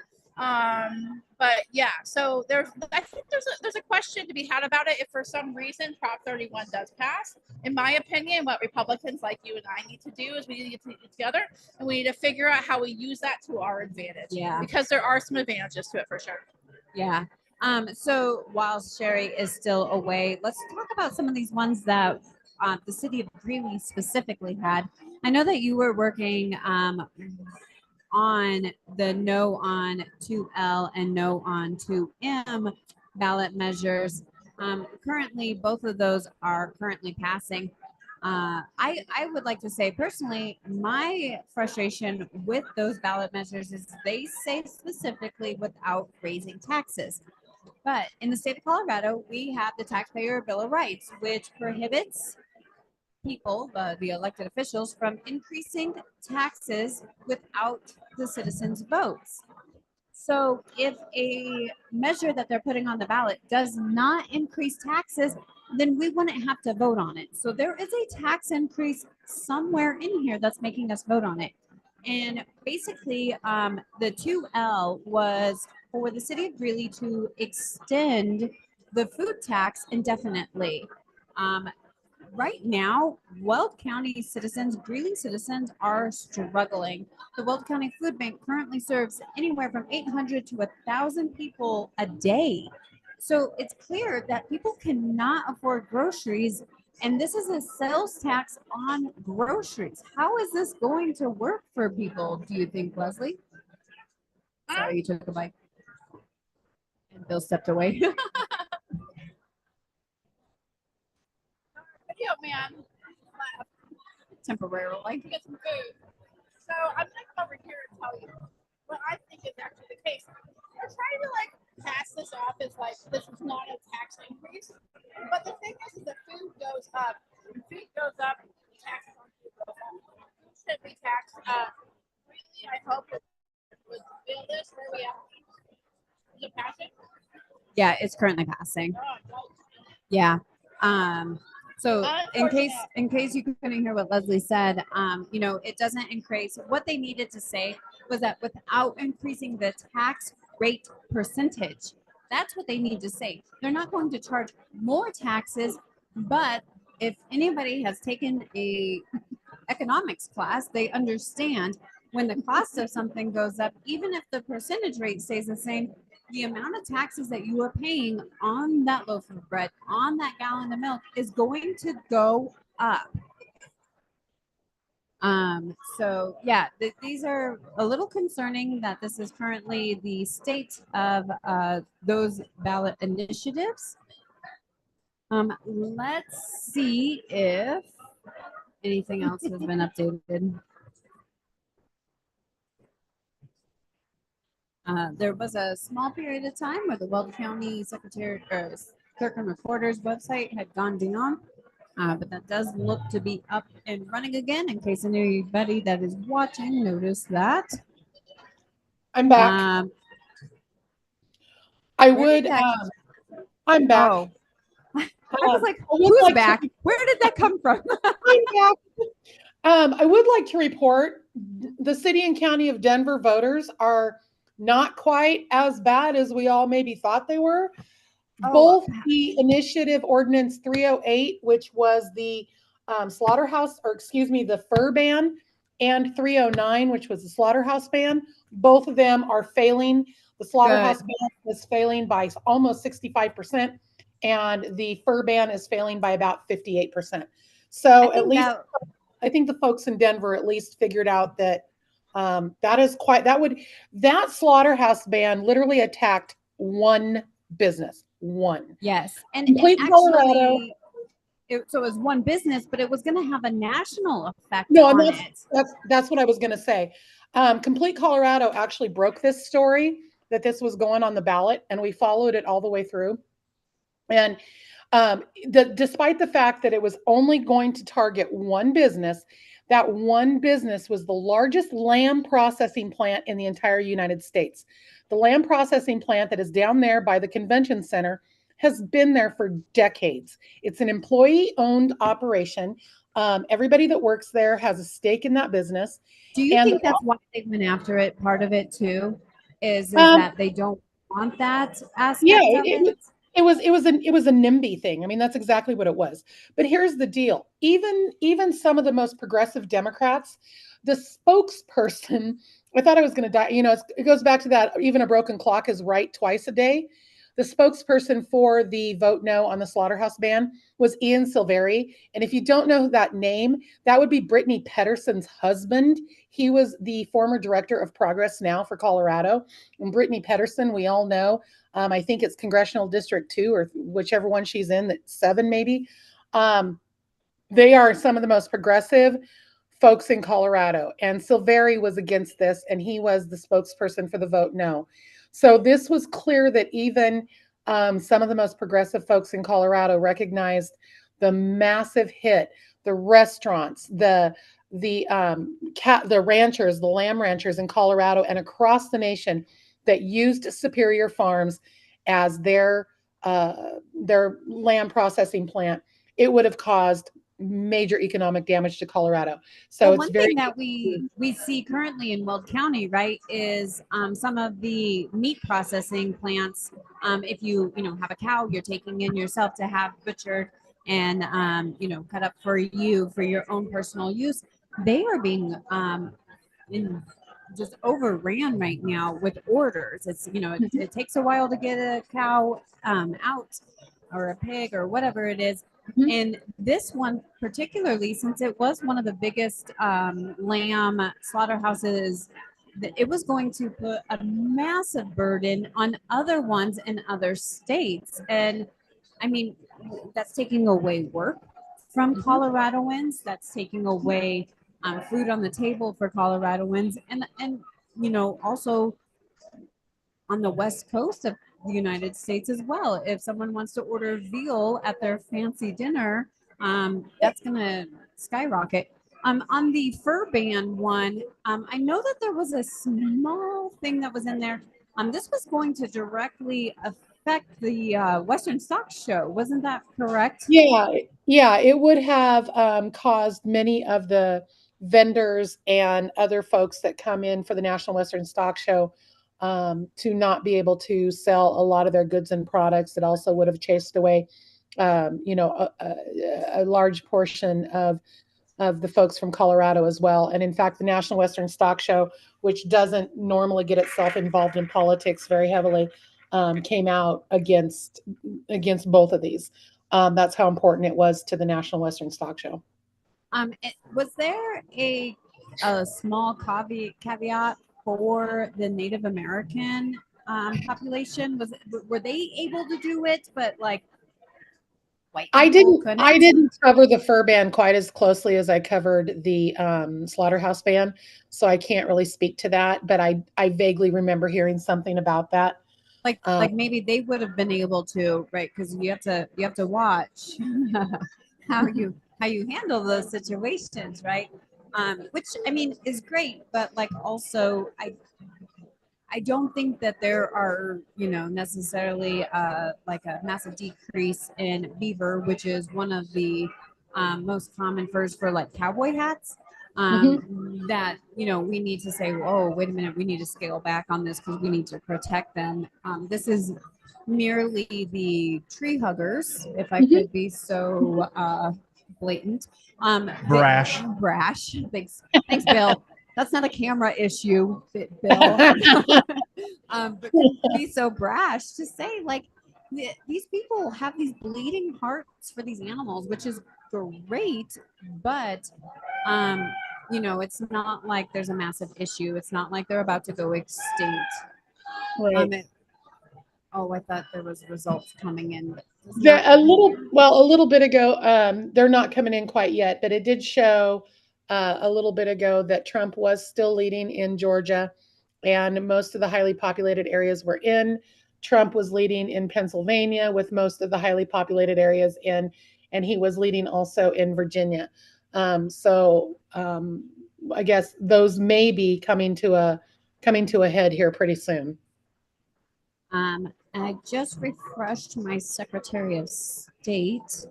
Let's see. So Congressional District 2, Marshall Dawson is now losing. Joe, I don't know how to say his last name correctly, I don't know. He's currently winning. The Democrat is currently winning. But in District 3, Jeff Hurd is currently winning with 49.77% of the votes. What's the update on 5? Let's see.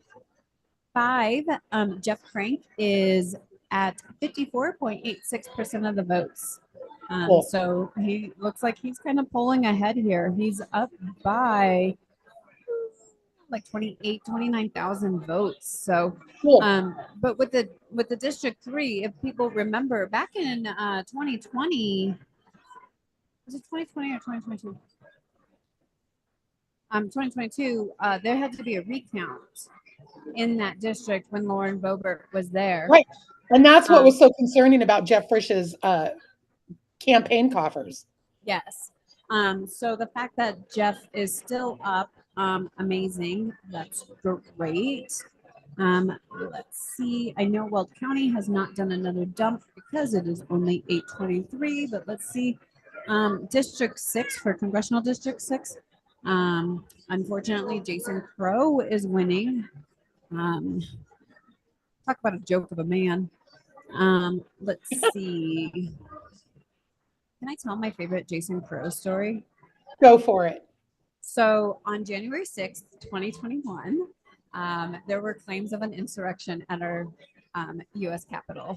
Wait, what? I know. I love the way she put that. This is breaking news. Really?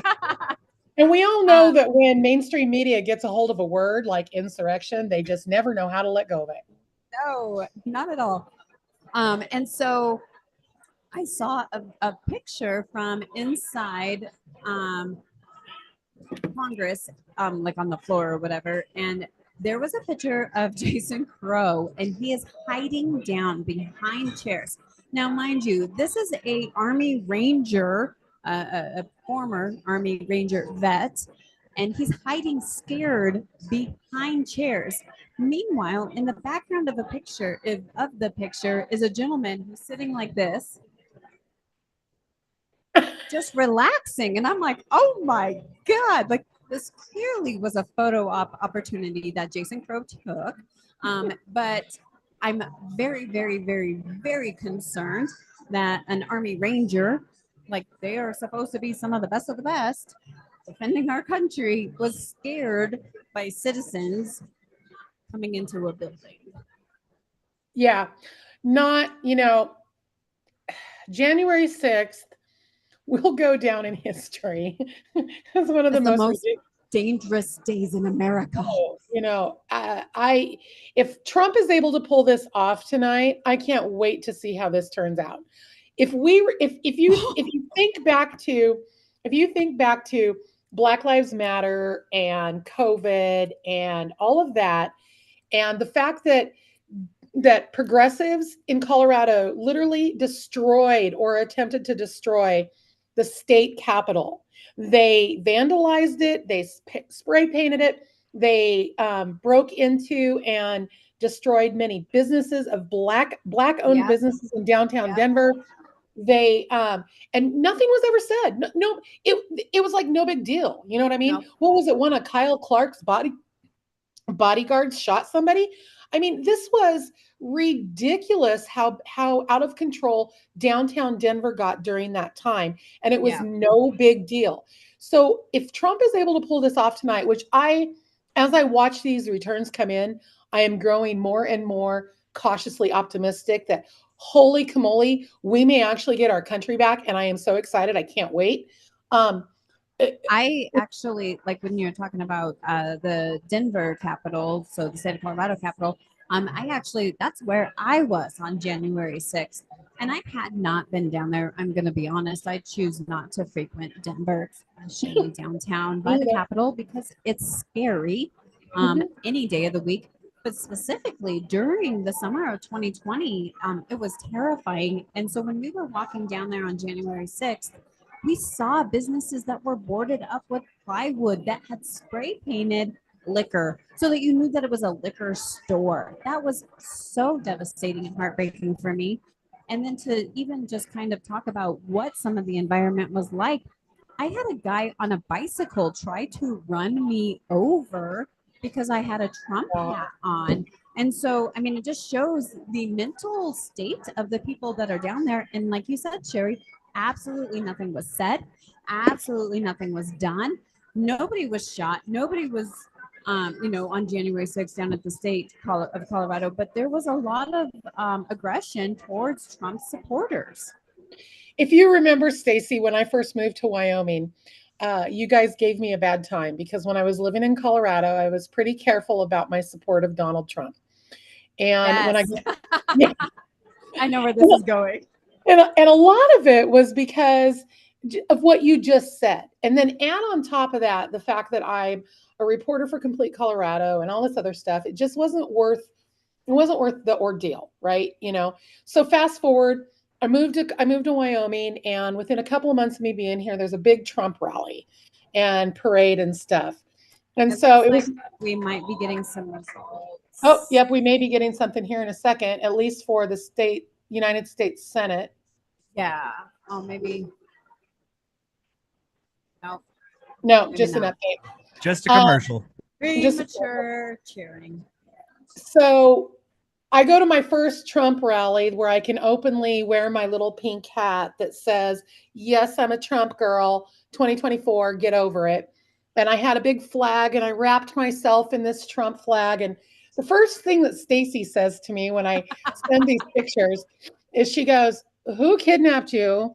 And what did you do with Sherry? Or who kidnapped Sherry and what did you do with her? No, you told us that you were, you told us you were at a Trump rally. And I was like, I need to see proof of life pictures. Yeah, it was like proof of life. Like, who kidnapped you? Or I need to make sure you're okay. Are you safe? Yeah. And so, and that's for that very reason that you just said. I mean, how do you, we had state legislators that had to be walked into the state capitol with security because the Democrats wouldn't settle down. I Yeah. mean, think about some of the, Nancy Pelosi has called for action like this. And what was the Yes. Marjorie, whatever her name is, that I can't get out of my mouth right now, has gone off on it many times. So it'll be really interesting to see what happens if Trump is able to pull this off, which as I watch these returns come in, I'm becoming more and more cautiously optimistic that that is going to be possible. Well, I mean, I'm not gonna lie. In 2020, I went to bed at midnight, cautiously optimistic. No, I was full blown optimistic. I'm not going to say cautiously. I woke up and I was like, "What? What Yeah, do you yeah. mean?" Yeah. Leslie appears to be making her way back. If that is the case, I would like to take a quick Are you going to break. take a break now? Yeah, I've drank too much water. Absolutely. Is everything okay? Because she keeps leaving. Is she like mad at me, or I mean? No, she's going on here? socializing. No, I'm sorry. There. This is why my back. Bill was right. My back should have been to the crowd. She keeps getting, but she is interacting with people. She, when you had She's taken a being quick a little break, social butterfly. she was able to give us some input on some of the candidates that are here. I'm going to run really quick and I'll be right back. But as I go, I will see if I can find some candidates that may want to come talk. What are we talking about? Stacy, clear the corner there. Make it safe. Yeah, we're waiting for. drinks. We should be getting another dump of Weld County votes here any minute. Man, it's a terrible time. I keep refreshing like crazy because we're right at that 8:30 mark, so they should be coming in at some point. So hopefully, President Trump is still leading in Georgia. He is still leading in North Carolina.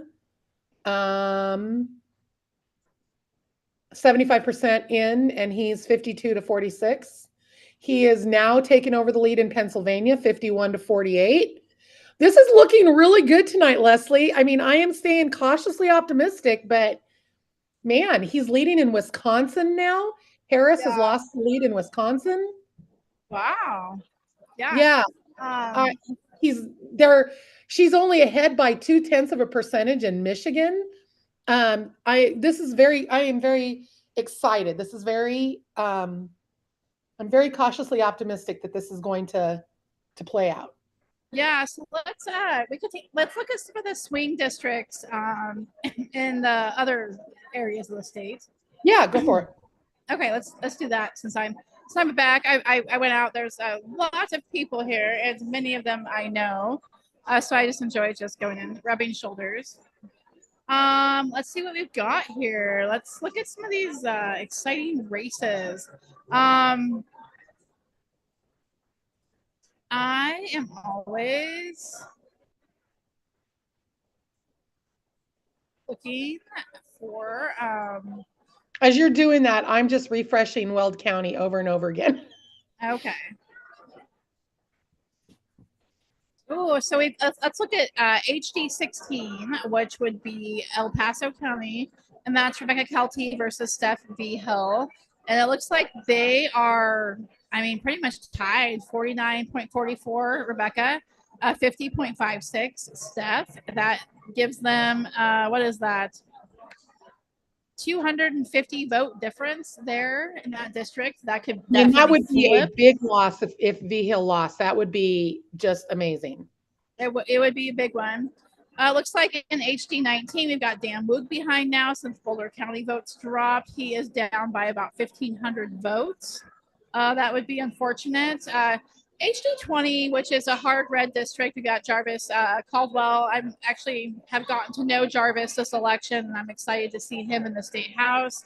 We had a lot of Republicans that were term limited in the legislative seats, and the ones who were term limited, it was always really good to get to know the people who, in the hard red districts, we know these Republicans are coming in there. They're going to be our allies. So I have actually had a great time getting to know some of them, and Jarvis is actually one of them. Mary Bradfield is winning in HD 21. Ken DeGraff is winning. Let's see what else we've got here. Tammy Story is winning by looks like so far about 2,000 votes. But only 18,000 votes have been actually counted in HD 25, and there was about 50,000 counted in 2022. So when we're looking at the amount of votes that were cast in 2022, 18,000 is pretty low. We definitely could see that one still flip. Hopefully we do. HD 26, which was a swing district, but Megan Lukens versus Nathan Butler there. I will say that since Megan Lukens was elected, she has been well liked. She definitely works across the aisle. I wasn't really surprised to see her continue to keep her majority there. Peter Bodie versus Sheila Leader, which was HD 28. Another one that was definitely a flippable district. Only 15,000 votes counted at this point. There is about a 2,000 vote spread there. Where else do we have some swing districts coming in here? We had Craig Sullivan versus Jenny Wilford in HD 34. Jenny's winning that pretty handedly by about 2,000 votes, 2,500 votes. Jenny is incredibly radical, but this district is kind of interesting. This one actually sits like lower on the competitive scale, yet it's similar. We're seeing the votes similar to these other districts as well. What else do we have here? Taking a look, Brandy Bradley is easily winning in HD 39. Let's see. Bob Marshall is winning, unfortunately, in HD 43. Incredibly, there's 47,000 votes already counted there. He is behind by about 3,500 votes. Or the Republican is behind there by about 3,500 votes. Barb Marshall's seat in HD 43 was probably the easiest to flip for Republicans. So the fact that he's not voting well with 47,000 votes cast is definitely not very encouraging. Tisha Morrow versus Kim Swearingen in HD 46. This is Pueblo County. They have 37,000 votes cast down there, and we've got Tisha winning by looks like about 2,500 votes.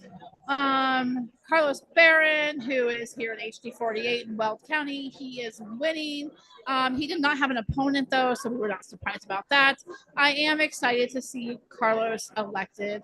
Mary Young is barely beating Ryan Gonzalez in HD 49. HD 50, and they got 14,300 votes counted so far. She is still winning by 99 votes. That could easily flip. Actually, looks like my screen just refreshed. And she's still winning by 99 votes there. Ron Weinberg is winning in HD 51 in Loveland. Not by a lot, though. I'm going to admit he's about 1,200 votes ahead. Looking at some other races we've got. Caleb Waller, Elizabeth Velasco in HD 57 over on the western slope. That one was so that seat has actually that prior to redistricting, that was actually a pretty hard left district. It's actually been moving to the right though. So this one right now, it looks like they are.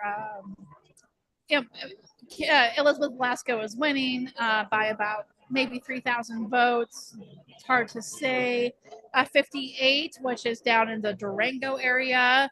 We got Larry Suckla winning, not by a ton. A lot of these races are very, very close. What else do we have?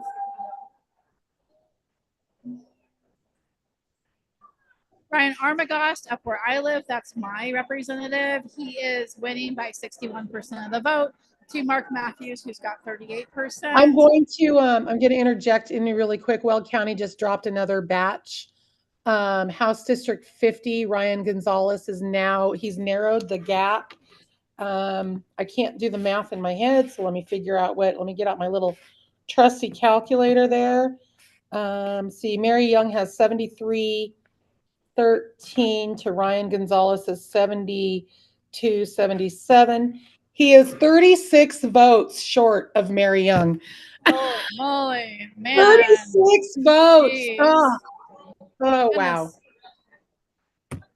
Looking at the ballot initiatives, we still have Amendment 80 is failing. 79 is passing.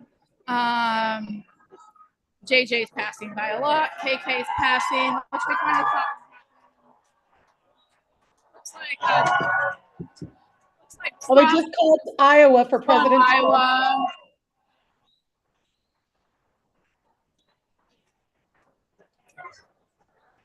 I don't think that was a big surprise, though. I think they expected him to win that one.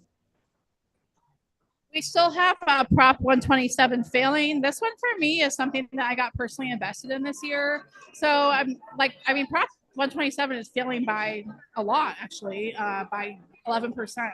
We're looking at over 2 million votes cast. This is going to fail. Prop 127 is going to fail, and I'm going to take credit for it. Just kidding. Well, you're gonna have to share credit with me because this is one that we were heavily invested in as well.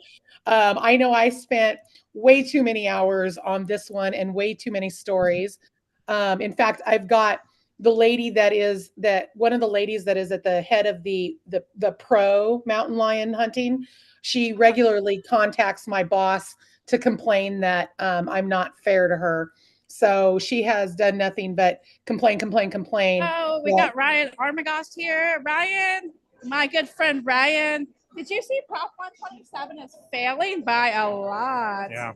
That's good. Like, I mean, I'm proud of the work that we all did collectively. It kind of just shows what happens when people will collectively join together. Yeah. And just come against an issue. And I think that's what happened on Prop 127. I think this one's going to fail. I don't see this coming back from this. No, I don't think so either.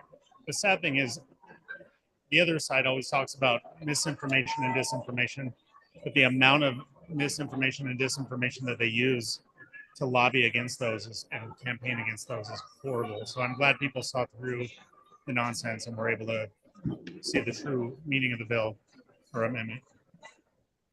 Yeah, I'm excited about that. I had somebody tell me today that she was a yes on that because big cats should not be hunted. And I was like, well, wait a minute. Let's talk about what they're trying to say here. And then also the aspect of if a big cat did kill your livestock or your precious little Toto, there would be no compensation from the state. And that was able to get her to be like, oh, that's not what I had heard. And like you were saying, the misinformation or the disinformation is crazy what they're allowed to say or trying to say. Oh yeah, and the advertising was strictly trophy hunting and poaching. It's just like that's already illegal. That's not something that people are doing. It's controlled by the Department of Parks and Wildlife. So we need to let it stick with the scientists, not the activists. Yes. Well, and clearly nobody told the mountain lions that we were going to that this was on the ballot, because over the last 2 weeks they've decided to really make their appearance in some of the most liberal parts of the state. So, you know, that doesn't hurt when you got a couple of them walking up and down the street of Boulder. Yes, if only a wolf could do that soon, that would be great. It's only a matter of time. Exactly.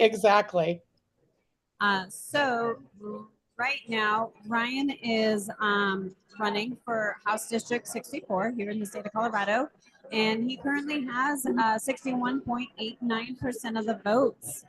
How are you feeling, Ryan? Well, coming into this, I was pretty confident after the last election the way this would go. This thankfully is a district where I have a lot of patriotic supporters. And You're again, welcome. Yes, thank you. There are too many people that see and hear the extreme views of my opponent, and that's definitely been visible through these elections. So I'm thankful for all the supporters out there that are showing up with their votes. It's been great. Definitely. And I think, you know, Colorado benefits as a whole, having you down at the House and representing us and fighting for us. I know, you know, obviously we've been at multiple different events together and you've spoke. It's something that, you know, I really have enjoyed about you fighting for us is with your seat, and you're going to have to correct me because, of course, I'm drawing a blank, but for the military, the veterans committee that you oversee and fighting for their rights, that's something that's really important to me. My father-in-law passed away from complications from Agent Orange, and my husband talks about my husband is now in the Air Force here in Colorado, and he fought the COVID vaccine mandate that was pushed down by the DoD.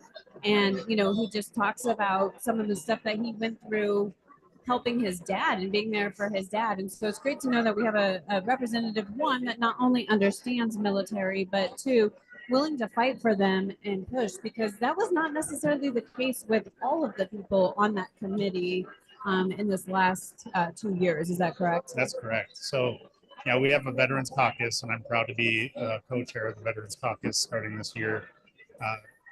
And this last session, there were a couple bills that got through that they weren't vetted in the Veterans Caucus, and they were pretty horrible. The way that one in particular legislator that vacated her campaign, thankfully, and yeah, it was just it's one of those things where we definitely need voices of the military and veterans there to actually speak to the bills that people that don't understand are trying to run. Does anybody else have anything to add for Ryan or ask Ryan? Well, I guess that's it. Thank you so much, Ryan, for joining us. We appreciate it. Absolutely. Thank you. Hey, I'm going to thank you, Ryan. Congratulations, my friend. Love you from Wyoming. He took the headphones off. Sherry says, congratulations from Wyoming. He says, thank you, Sherry. So with the last dump of votes that Weld County just put in, Yasmin Navarro is still beating Rhonda Solis by about 4,500 votes. So we may end up with a big victory on State Board of Education. I'm sorry, I'm going to be vindictive here, but that race, if watching Rhonda Solis lose, if she actually loses this race, that is a huge win for the 8th Congressional District and Weld County and Adams County and all of Colorado. Because like you said earlier, Stacy, she is one very nasty, mean, vindictive person. I am going to shift gears a little bit. I know he's watching. So Scott, if you're around, go ahead and click in.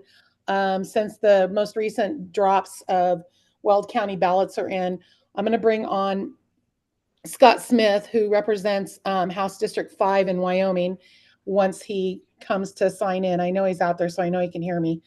And I want to talk to him a little bit and introduce him to Colorado and you guys, what I'm doing up here. And there he is. He's coming. Okay, somewhere. Admit. Somewhere. There he is. Hey, Scott, do you have your video and your microphone on? There he is. Hey, man, how you doing? Hey, pretty good. And yourself? I was going to say you're very tiny. You were really tiny on my screen until just now. Perfect. Okay, great. Hey, so I just want to, I guess I'm going to give a little bit of an introduction about you. Normally ballots drop a little bit earlier than 8:30. So that was a little, thank you for hanging in there. I appreciate it. I know it's late. So everybody, this is Scott Smith. He represents House District 5 here in Wyoming. He is actually, Leslie and Stacy are two of my strong women Trump garbage supporting friends from Colorado.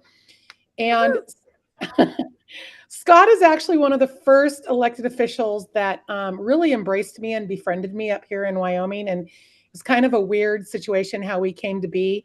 I had not planned on getting embedded in Wyoming politics until like 2026, because there's so much different about Wyoming than there is Colorado, that I wanted to take time to get to know it and do what I wanted to do. And fortunately, I was going to say unfortunately, but fortunately, a mutual friend of ours introduced us at a Goshen County Republican Party event. And Scott asked me to help with his primary election, because what's different about Wyoming, one of the things, is the general election for state offices is generally held during the primary, because it's the which Republican versus Rhino is going to get elected in the primary to then run in the general. And usually by the time you get to the general, it's not a big deal. So I helped Scott, and then from there it kind of snowballed. Scott yeah, Scott started giving my phone number out to about everybody else in the state of Wyoming. And I just have gotten to know a lot of people up here and kind of was thrown into the fire. And that's been a really good advantage. But the joke that we have is, I don't know if you guys remember, I used to call Byron Pelton my surrogate senator because I didn't want Kevin Priola representing me. Well, Scott is now the new Byron Pelton of Wyoming. I moved to the wrong side of the tracks.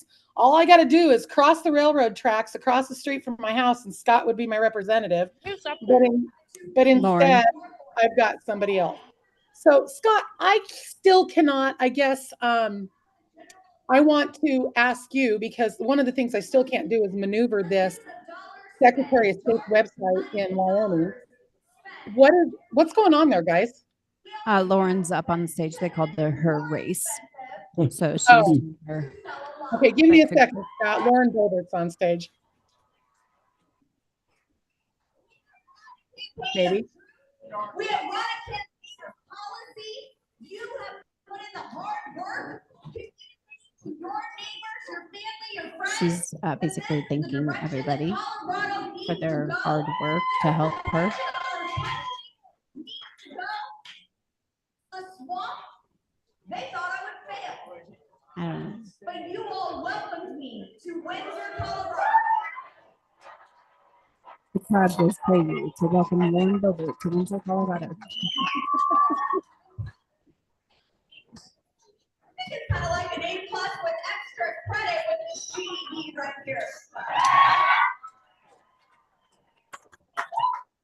You know, she will definitely be a much welcomed addition to CD4 over. The policies that change our future. This is how we stand for our farmers, for our ranchers. This is how we get a growing economy once again. This is how we stand up to the school board.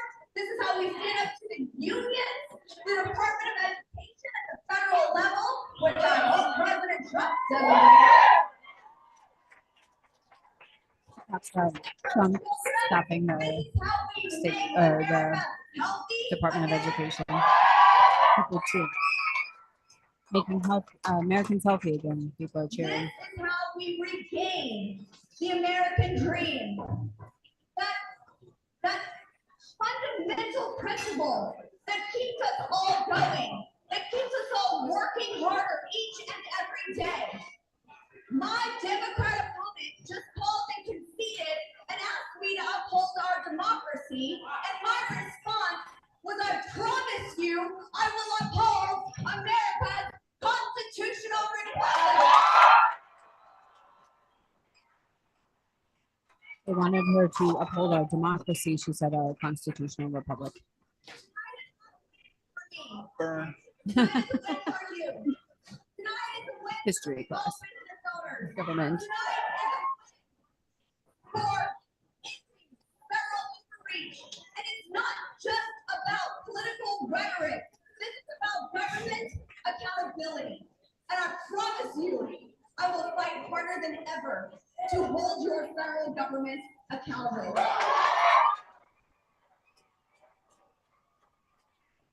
Let's switch back. She's still really hard to hear because we don't have Okay. a mic there. So let's get back to Scott, because I'm really curious. We have a really hard time, Scott, maneuvering that Wyoming Secretary of State's office's webpage. I haven't figured that one out yet. I kind of laid out the land of Amendment A that was on the ballot this year in Wyoming that would have separated residential from commercial taxing for property taxes. Have you seen the results? Do you know any preliminary results that came in on that? So as far as the Secretary of State's website, they do not update anything until a county has 100% reporting. Oh, So, so if you want to find information, you would go to all 23 counties' websites to look things up until 100% reporting is done.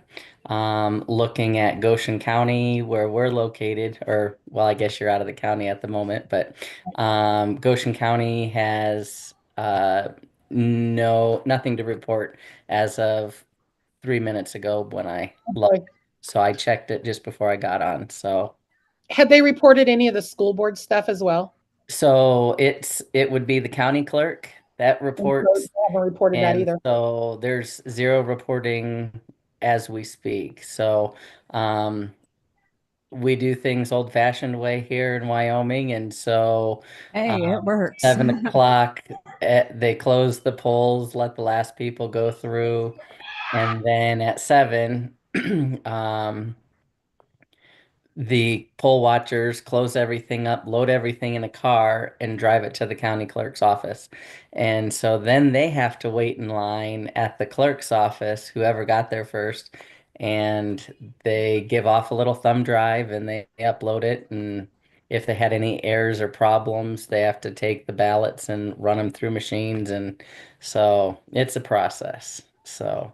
Well, and that was one of the things that we talked about a little bit earlier before you came on, and one of the reasons why I wanted you to come on, because things are so drastically different up here with the election system and the way the voting is handled.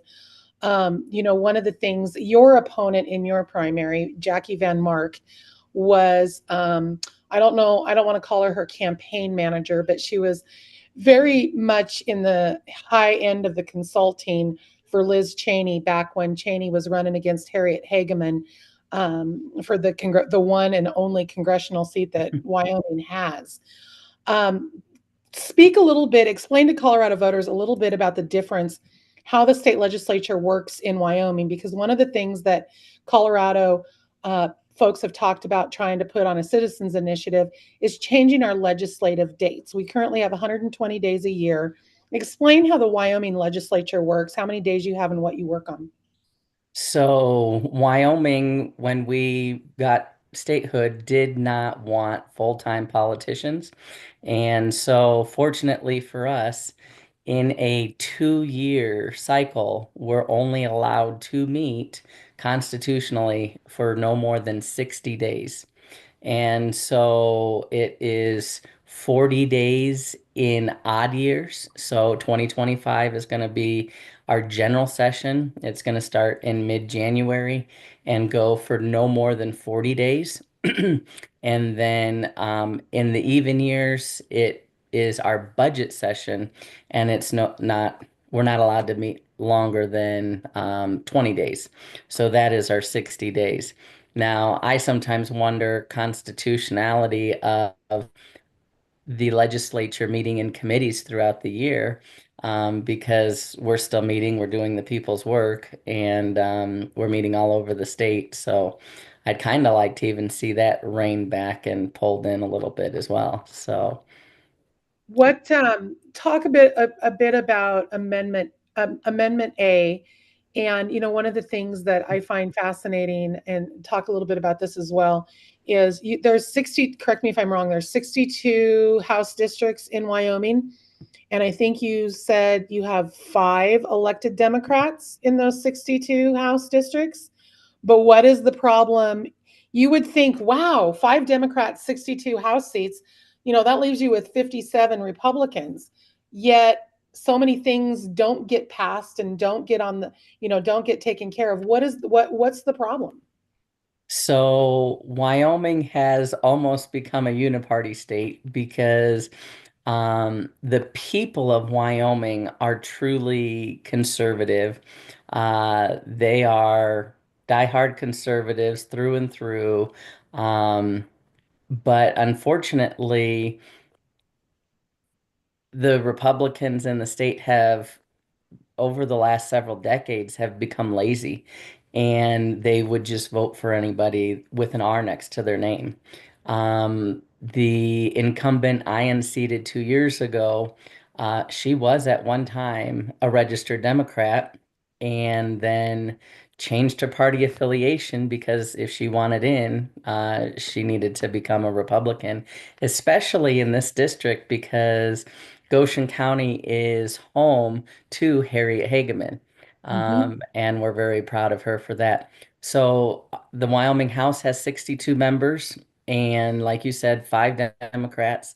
So you would think with a 57 majority Republican majority that we'd be able to accomplish anything we wanted.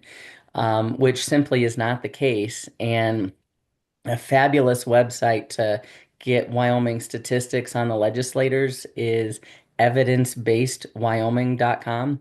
And that person just takes all of our roll call votes and just says, how often do you vote with your party and how often do you vote against your party?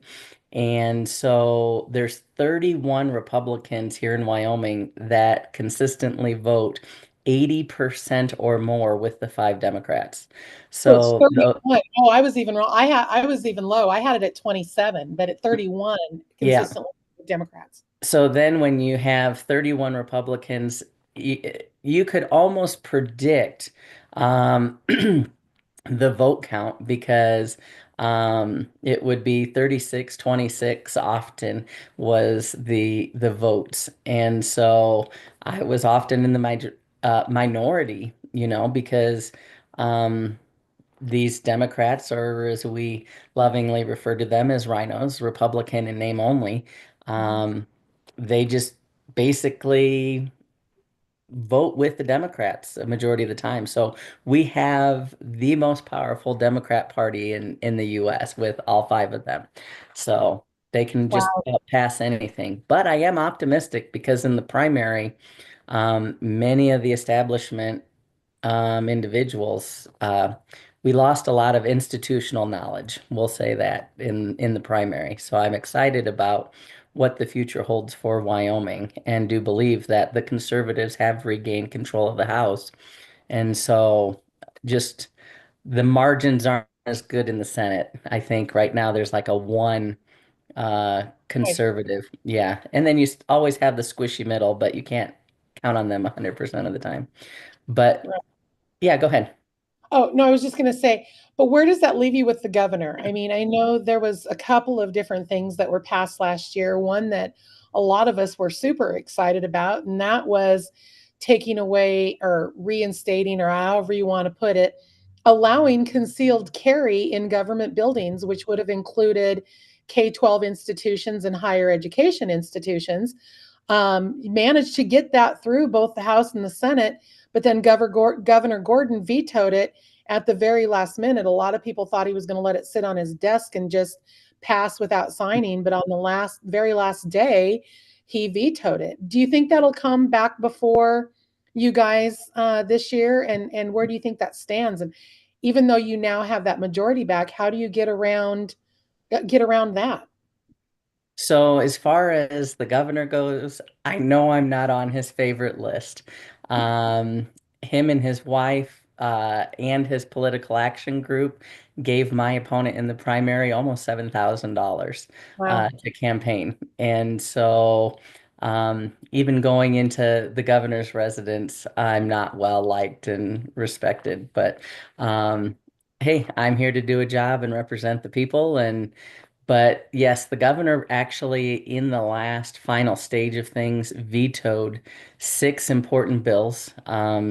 He vetoed a pro-life bill. He vetoed the pro-Second Amendment bill. He vetoed our state is so wealthy. We have a $30 billion in excess in investments, and we wanted to knock down 25% of people's property taxes, and we were going to pay a portion of the school. So it would just all go into a school account, and people across the state wouldn't have to pay 25% of their property taxes, and the governor vetoed that. And so we did try to recall a special session to go back. The legislature is allowed to call themselves into session with a majority vote, and we didn't have that majority vote. And so some people speculate that it was staged because from all these 6 bills, most of them passed the House and the Senate with almost a veto-proof majority. It was overwhelmingly in favor. And what's interesting is while we're in session and as soon as the bills reach his desk, he has 3 options. Option A is to sign it into law and enact it. Option two is to veto it, and then it would come back to the legislature, and we can decide to override his veto or to let the veto sit, and then he can allow it to come into law without his signature. And so while we're in session, he has 3 days to make one of those decisions. As soon as the legislature is dismissed and we're no longer in session, he has 15 days. And so the fatal mistake that I think the leadership who sides with the rhinos most of the time, you just sometimes wonder about the optics, and did they have it planned that, hey, Governor, we're going to give you this extra money if you can play cover for us so we don't look like we're against the Second Amendment and against life and against this, and you take this hit and we'll give you the largest state budget that Wyoming has ever seen. So, Well, and he's a lame duck governor because he's in his final term and he's only got 2 years left, and so nothing that he really does unless he plans on seeking higher office. Which, what higher office would that be unless he runs as vice president with Jared Polis out of Colorado, which would be weird. But those two have gotten to be pretty close over the last couple of years. I'm going to ask you really quick, and I want to say, first of all, thank you for coming on. I know this is probably awkward and weird for you because everything is mostly Colorado based. This will likely be, and most everybody in Colorado knows, my last podcast in Colorado politics, because I do live in Wyoming now and I love Wyoming, and I've fully embedded myself with a bunch of you guys, and I'm enjoying that. But, and I just lost my train of thought. Holy cow, where was I going with that? What in this upcoming session, so you've got 40 days that you're going to get in the next year. What in this upcoming session do you think does it look like is going to be the biggest focus for Wyoming? well, for the last 3 or 4 sessions, property tax has been the number one hot topic issue. And they have done absolutely nothing. And like, we really haven't discussed the proposition or constitutional amendment A, to separate the commercial and the residential property tax. It just gives more power and authority to the legislature to manipulate the numbers, and pick winners and losers. And so my theory on it is, don't change the Constitution, leave it as is. And if people need tax relief, give it to the residential and give it to the commercial, because all the businesses are hurting and struggling as well. And so, but as far as property tax, I think is the biggest topic. From my standpoint, I think property taxes are unconstitutional, even though they are in the Wyoming Constitution. But I would like to see even that get turned around, because we are a wealthy state, and as long as if we can get the federal government and Trump in to say drill baby drill, and get the our extractive the minerals going and flowing through, I don't see why in less than 10 years, the state of Wyoming, if we controlled our spending and didn't increase our current budget by more than population growth or inflation, we could completely eliminate property taxes in less than 10 years.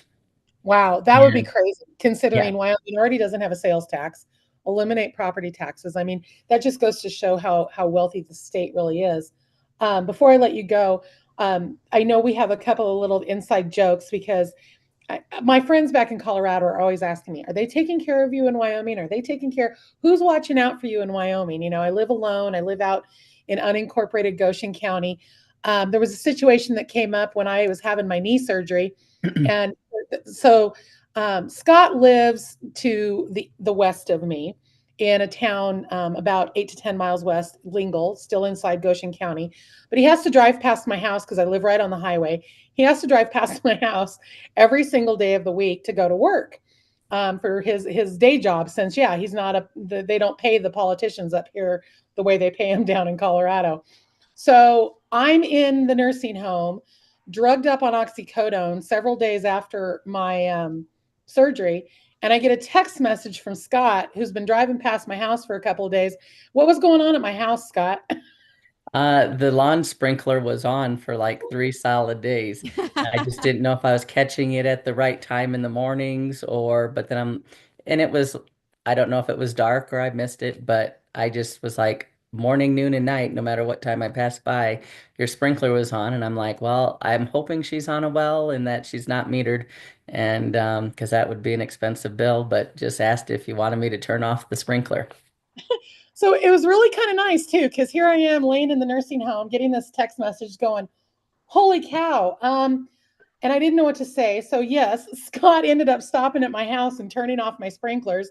My landlord thankfully had turned them on, but then failed to turn them off.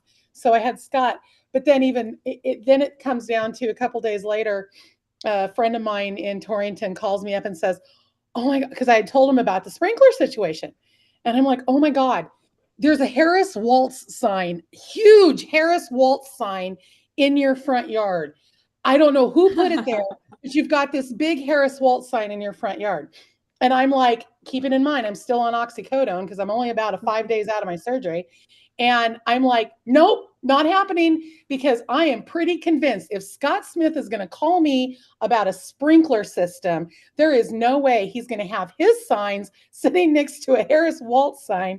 So I immediately get on the phone with Scott. Scott, really, have you seen? He's like, no, Sherry. And trust me, if there was a Harris Waltz sign in your front yard, I wouldn't even be calling you. I would just be taking the thing down.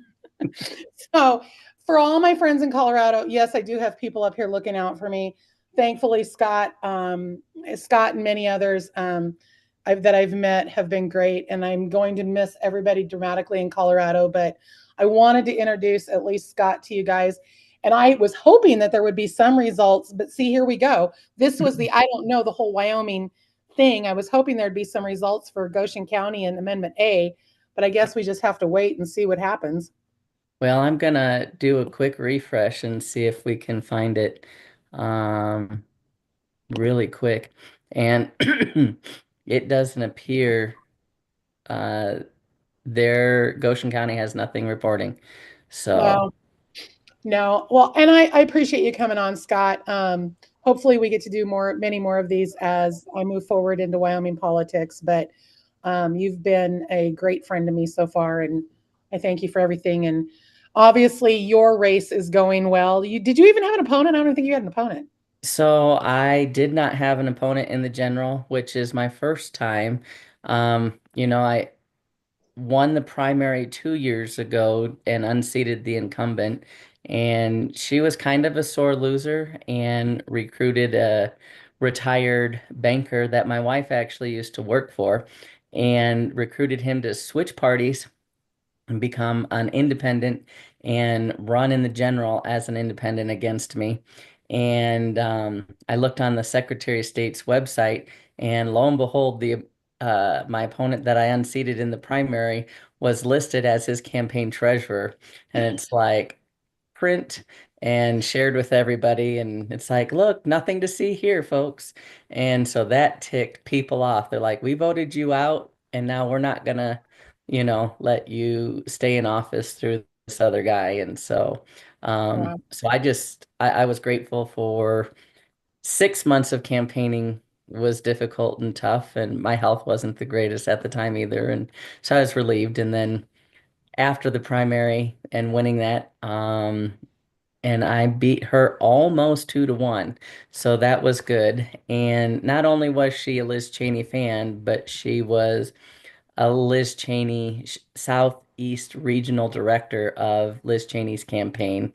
And Running as a Republican. Running as a Republican, and she actually grew up in DC, but she was the homegrown fourth generation farmer, and actually went to school with Liz Cheney out in, I don't remember if it's Virginia or Maryland, but in the Metro DC area.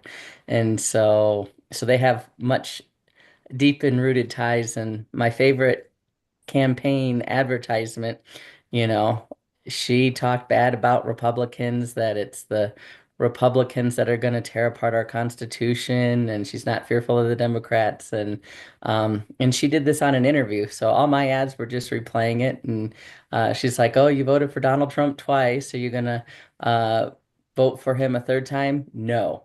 And then she's like, "Who would you like to see run against Donald Trump?" Liz Cheney. She'd make a wonderful president. And so, Yeah. yeah. No. So Wyoming, if Wyoming can get rid of the Liz Cheneys, there's hope for the rest of America. So, Well, Amen. and yeah, right. And last but not least, to that, Liz Cheney is the reason why Wyoming has even tightened down their registration laws after Liz Cheney started trying to convince Democrats to change their affiliation to Republican. What law did you guys put into place? no crossover voting. So before the candidates can even file, there's a date set that you cannot change party affiliation if you're already registered with one party or another. But if you're a new registrant, new voter to the area, then you can claim your party affiliation. But yeah, Liz Cheney had the same mailer come out. All the Republicans got one, "Hey, vote for me." And then all the Democrats got the same mailer, but said, "Hey, here's how you cross over and vote for me." And that didn't sit well with us. So Amazing. Well, man, Man, these Go are ahead. no joke. These are goals. I mean, Scott, I'm not up there, but you got my vote, buddy. Because one, you are absolutely right. Property taxes are unconstitutional. You may or may not know, but in the state of Colorado right now, we just are apparently voting. I think we're still passing. Our veterans currently get no property taxes if they have 100% disability. And we're lowering that down to 65%. And man, I don't think anybody should have to pay property taxes, especially after they own their home. yeah, 100%. And I think Wyoming has some plans to start moving in that direction. They may take a stepping stone like moving to an acquisition-based pricing, because right now fair market value is how our tax assessments are done, and we've had an influx of people. Most of them are Colorado yeah, ones. great freedom-loving people, and we're happy to have them. But the Wyoming people are very skeptical of who moves in, and so Well, I, yeah. I'm a I stopped at political a refugee of Detroit, so I grew up in Metro Detroit, and so now I live in a town of less than 410 people, and so the culture shock is phenomenal. And every time I leave and go visit my folks back home in Detroit, I'm like, how do you still choose to live here? So I drove out to see Sherry over the summer in Wyoming, and we stopped at a little gas station, and the lady said, "Where are you guys from?" And we had to say Colorado, and she made a comment about the greenies, the license plates. I was like, "Oh, The we best are day of good my life drivers." the best day of my life was the day that I actually put Wyoming tags on my car because everybody could stop calling me a greenie. It was great. well, and definitely when you travel through Wyoming, do not speed, because we have a healthy police force. And I mean, county wise, I think maybe there's like 5 state troopers and, 4 to 7 sheriff deputies, and then each town may have their own little town cop, and they're bored out of their minds. And bet. so That they is have a tendency to pull a lot of out-of-staters, but they just don't know any better. That if it says 70, 70 is the limit. And Yeah, so exactly. So you don't do the 5 over. That's not. no, not here. Well, Sherry, oh, I know no, that yeah, I you're was just wrapping gonna up with say Scott. I was just going to that's mention I have Jason Maxey here, and he is going to be ready to talk to us whenever you guys are done. yeah, I was just gonna round it up and say that's what I was getting there and say thank you, Scott, for coming on. I do appreciate it. And I look forward to many more years hanging out with you guys and having you on. So thanks, my friend. Yeah, we're happy to have you, and thank you for all your support with all the many political campaigns we boosted you into up here. So thank you. Thank you. Have a good one, man. You too. Talk to you later. Bye. Sorry that we stepped out for a minute. Leslie and I went to go try and find candidates from the No, I'm glad crowd. you did. Thank you. Appreciate it. So unfortunately, Yasmin Navarro has taken off for the evening. So we won't be able to talk to her. But like I said, I have Jason Maxey here. So Perfect. I'm going to signal that I'm ready for him. And I'm gonna step out for just a second, you guys. Is Leslie there to help you? She's not, but I think I'll be good. Okay, I'm gonna step out for just a second. Perfect. Thank you.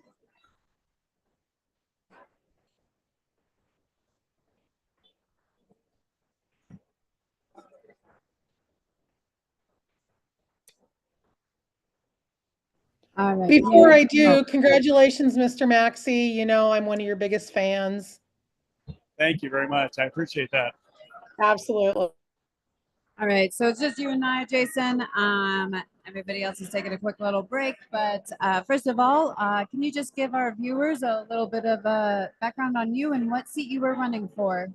Yeah, thank you very much. Well, appreciate the time to talk for a few minutes. Jason Maxey, my wife and I live just north of Kersey. We are in District 1 for Weld County Commissioner, so that's the seat that I was running for, or am running for, I guess. You know, tonight the election results are awesome to see.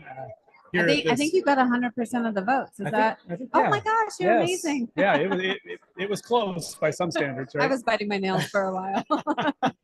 Well, I tell you what, even though it was an unopposed race, it still was a lot of work, and it was fun getting out there, meeting a lot of good people, and being involved in a lot of good events. And so I'm very blessed and very fortunate to be in the position that I'm in. So, but yeah, I'm from a farming family. My family is dairy farmed out by Kersey for decades, ever since the mid 50s. And I work for Weld County right now currently. My wife and I have raised our 2 kids in the Platte Valley School District. So we love Weld County. I love working for Weld County. We love being part of our community. And so that commitment to service is something that not only I take very seriously in my current role with Weld County as an employee, but that I expect and I plan to bring to the Weld County Commissioner seat as well when I assume that role in January. So just like ad-libbing some of the stuff that I know, currently you do sit on the oil and gas commissions. Is that correct? Well, currently Weld County has an oil and gas department. And so I'm the director for that department in that position right now. And I have been since basically July of 2019. And so I'll have to resign that position. But that was one of the tough choices. That was the second hardest choice, was after talking to my wife and my family and making sure that this was the right choice that we felt God was leading us to. It was then making the decision, do I want to leave what I currently do? Because I love my team. I love the work that we do. Oil and gas plays a vital role, not only to Weld County, but to the state of Colorado and to our national security. Yes. And so I firmly believe in the job that we do as a small team with Weld County and the relationships we have with the energy sector. But once those decisions were made, it just felt like, you know, the doors were being opened, and this was the role that I was meant to try to pursue. So. Well, and I know, like, right, Weld County, you probably know the stats better than I, but they are the leading oil and gas producers in the state. You got it. We are by far the leader in oil and gas production. We generally sit about 83 to 85% of the oil produced within the entire state of Colorado, and about 45% or so of the natural gas produced. So we lead the state by far. Definitely. And it's so great. I know, you know, currently we have 5 county commissioners. You are replacing Mike Freeman, Yes. who is term limited, and I'm sure he is ready to retire and enjoy those beautiful grandchildren he has. And so, you know, it's nice to know that we have another hard fighter for oil and gas, because we see what's happening down at the state, how they're trying to take it away from us and how they're trying to put so many regulations on it that's just not helping us out as a county, as a state, as a nation, honestly.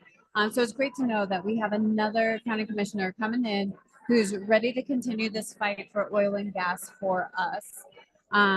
Is there anything, an unknown fact about you that you think that we should all know? Goodness, putting me on the spot, Stacy.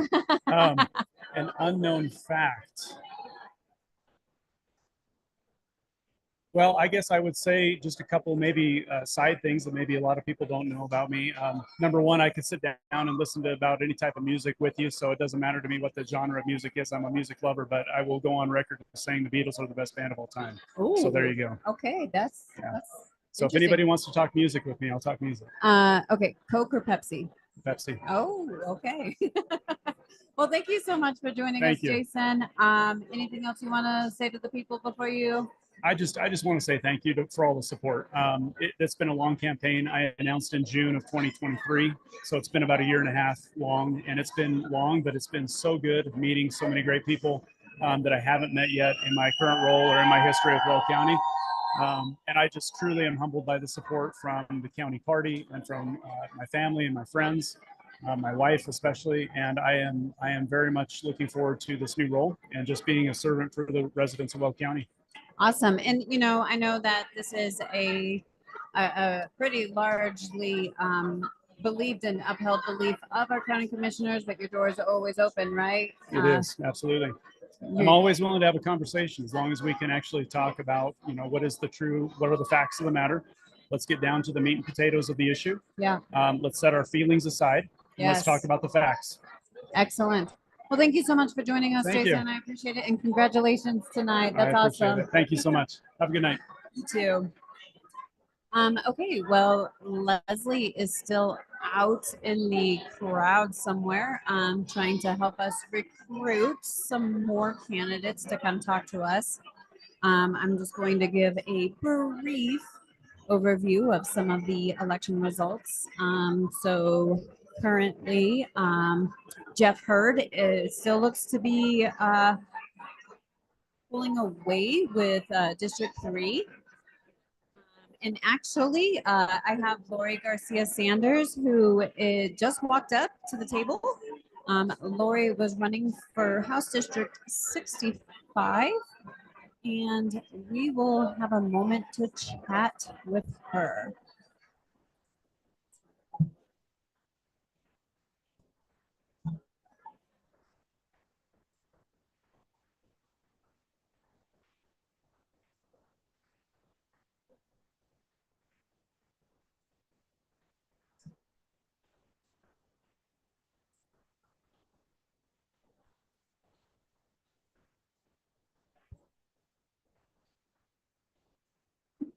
Awesome. Okay, you can put the headphones on, yeah, so you can hear me a little better.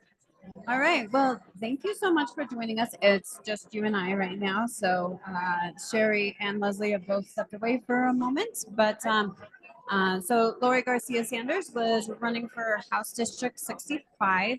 And has your opponent conceded? Yes. So he actually gave me he emailed me this morning and asked me to give him a call when he had a minute, or when I had a minute. And so we spoke on the phone earlier today and wished each other well. He knows that it's a relatively strong district, and so a Republican district, and so we talked a little bit. And he did just message me a few minutes ago and congratulated me, and we talked about just keeping the conversation going. You know, I think no matter whether you're in a really strong Republican or Democrat district, representatives are elected to represent everybody in their district. Yes. And so it's important to listen to each other and listen to the other side. And, you know, you definitely go in with your own ideology and your own approach and your own principles. But it is important to hear the other side because you never know. You might have a glimmer of something that might open your mind. So my mantra for the last few weeks has been to everybody, get outside your bubble. Yes, that's definitely a great philosophy to have because you're absolutely right. I mean, we are, you know, working with a multitude of people, a multitude of ideologies and feelings and so on and so forth. And to truly represent your constituents, you do need to listen to all sides. You know, you can have the respectful conversations of, you know, as needed, if maybe you have opposing views, but it's important to listen and have a better understanding of some of the things that, you know, maybe the other side is seeing, feeling, you know, so on and so forth. And then you could even, like you said, be a glimmer of hope, but maybe bridge some of the gaps, because I really don't think that there's, I'm trying to figure out how to word this. There is a amount of Democrats who are not so far gone that they're just, extremists or I hate to use that because that's said about us, but you know what I mean? Like that there's some rationality left in that area. And so to be able to listen to that and have those conversations and bridge those gaps is definitely important. Yeah. It looks like Sherry jumped on. Sherry, do you have any questions, comments, or concerns? I do. Lori right now. I have no concerns for Lori at all. I love you. Oh my God, I miss you. I'm so sorry I am not there tonight. There are a few people who ever run for public, and I'm going to start crying. No, I'm not going to cry. There are a few people that ever run for public office that are true stewards and not politicians. They're statesmen. That's you. Congratulations. Yes, Thank you. definitely. Love you. Love you too. Thanks for everything. And yeah, I think just what you said, Sherry, and what Stacy just said, I think coming at this from being a teacher and a principal, you're just used to listening to other sides and used to hearing all the sides of the story and trying to come up with somewhere in the middle that's a win-win for everybody. And, that's what we strive for. And hopefully, what we're looking for is the best outcome for conservative values for, people just want to live their lives, have low taxes and good schools for their kids to go to, and a safe place to live in. And that's kind of been my mission on this campaign. And hopefully I can carry that message through to the Capitol and work with, bridge the divide, like you said, Stacy, and work with others to help that happen for all Coloradans. Definitely. Well, and I want to add, I just want to say, Lori, you took some of the ugliest hits that anybody could ever take during your primary.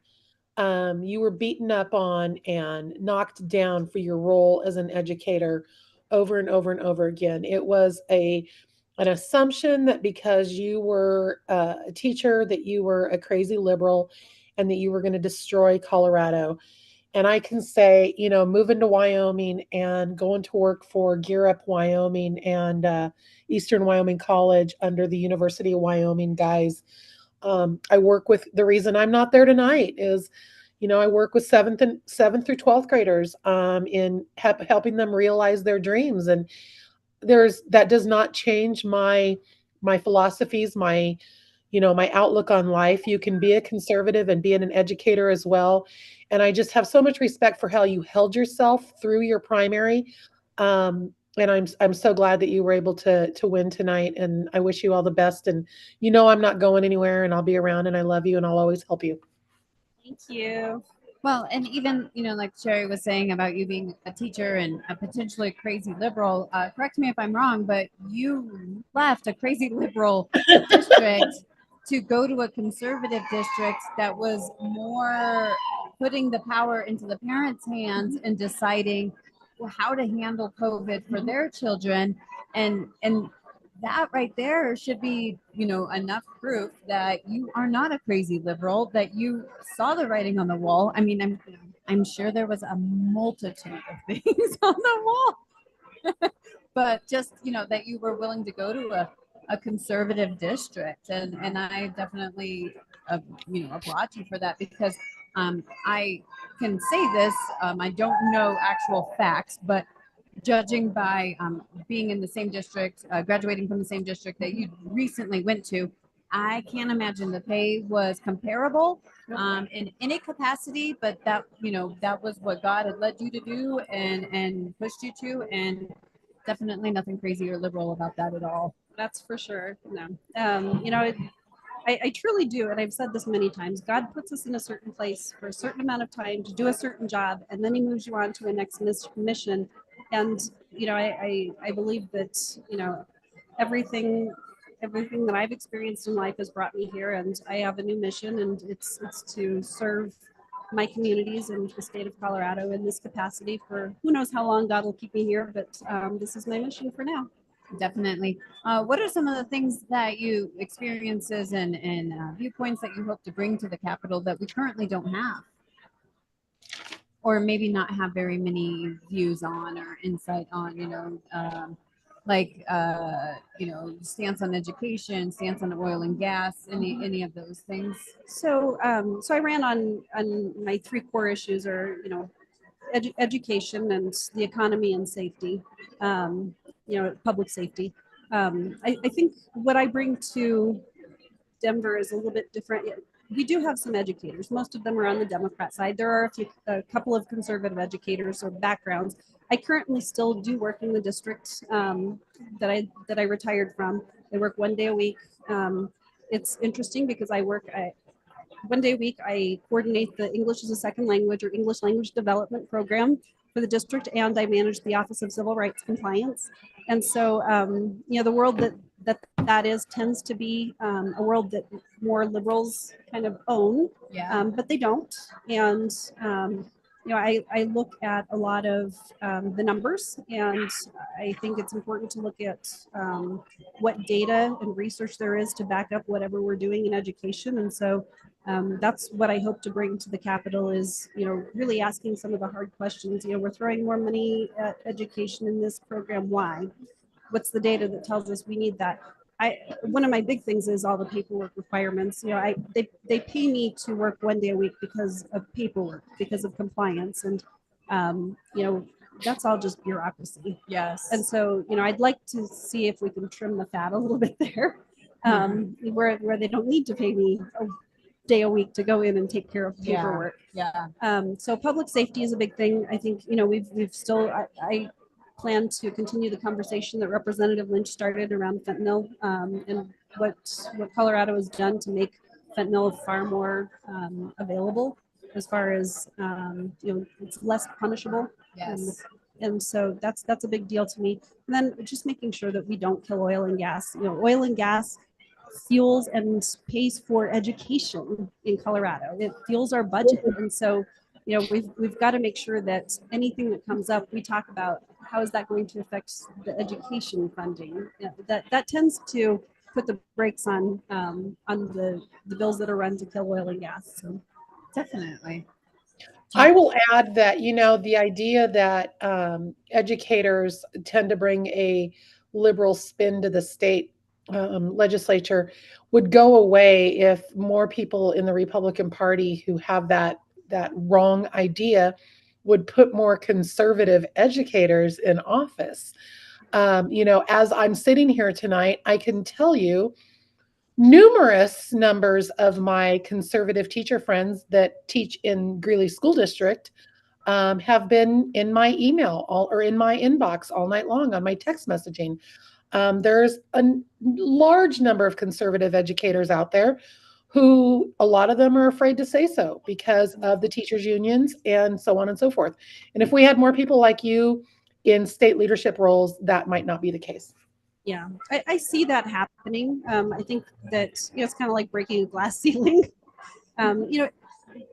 Every school district that I've worked in, 25 to 35% of my teachers, my staff has been conservative, and that's shocking to some people. I know we talk a lot on the conservative side about, I hear people saying, pull your kids out of public ed, and I see why. I understand why, but we still are responsible for educating all the rest of the kids. And so that just means that more people need to be involved in their schools. They need to get involved in volunteering in the schools, involved in the hiring committees when they're hiring for principals. They need to be involved in the school boards, school board meetings. And, when we talk about parent voice, parent involvement, those are all really important. Teachers say that they want parents involved. It's important that conservatives do maintain that involvement and that they are active and we are taxpayers. We pay for our public schools. We should be involved in them.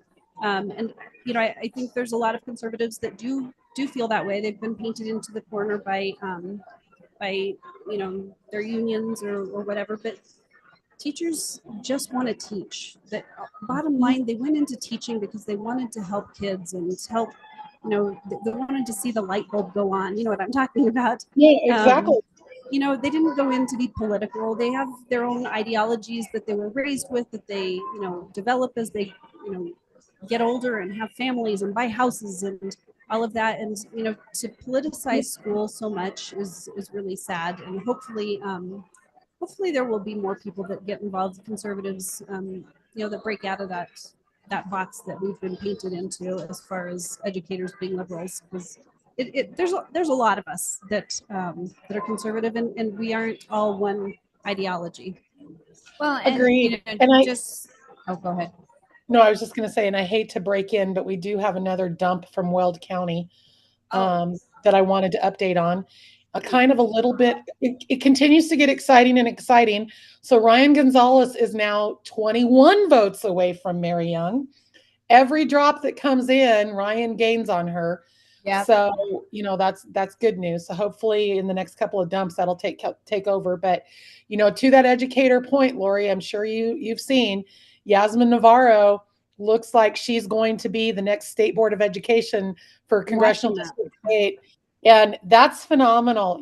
One of the hardest things for me to do to move to Wyoming was to give up my role as chairman of Congressional District 8.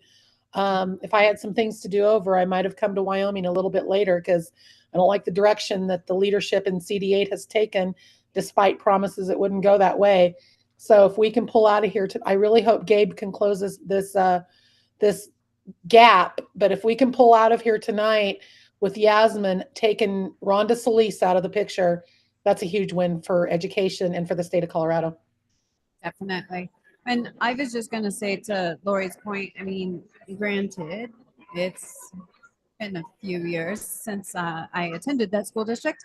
But I would honestly say that asking me today what my teachers' viewpoints were, I didn't really know what they were. But I would guess maybe leaning probably a little bit more conservative. And knowing that too, knowing the demographics of the school district as well.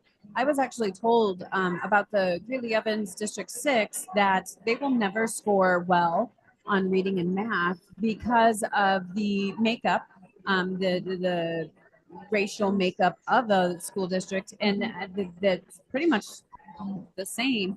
And that is. Oh, sorry. No, with your school district, and still to know that there are solid people who go to work knowing what demographic that they're going to be serving. Maybe even knowing that they're the only conservative person in this child's life, but they're still there to make a difference and fighting for them. And I think that's really what we need in school, and then also down at the state, to help our education department keep fighting too. Yeah. And I can tell you that is such a cop out, and I hate it when I hear that, because you're right.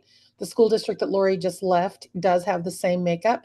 And the students that I work with in Wyoming, on the eastern side of Wyoming, are even closer to the makeup that District 6 has.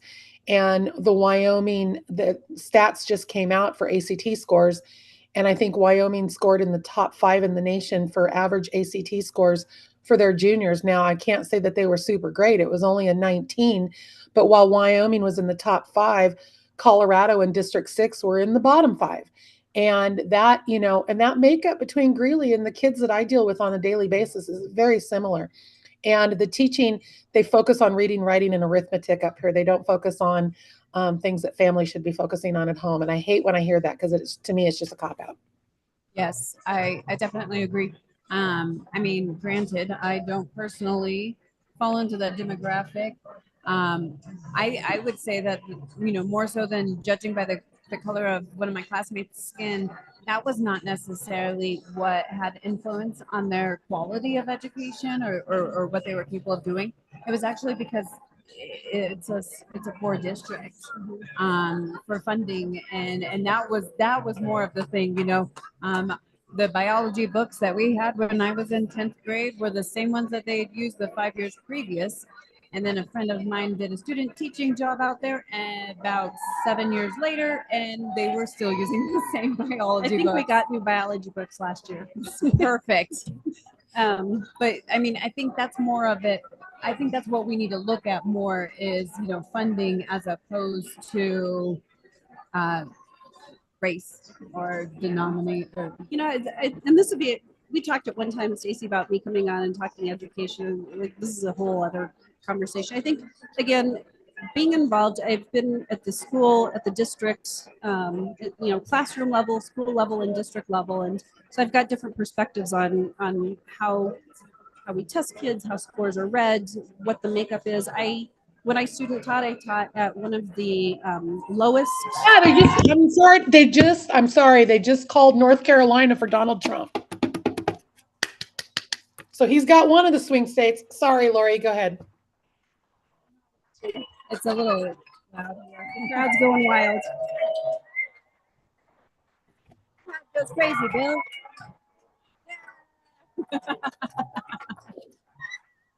I can't believe all those people are still there. That is so cool. It's phenomenal.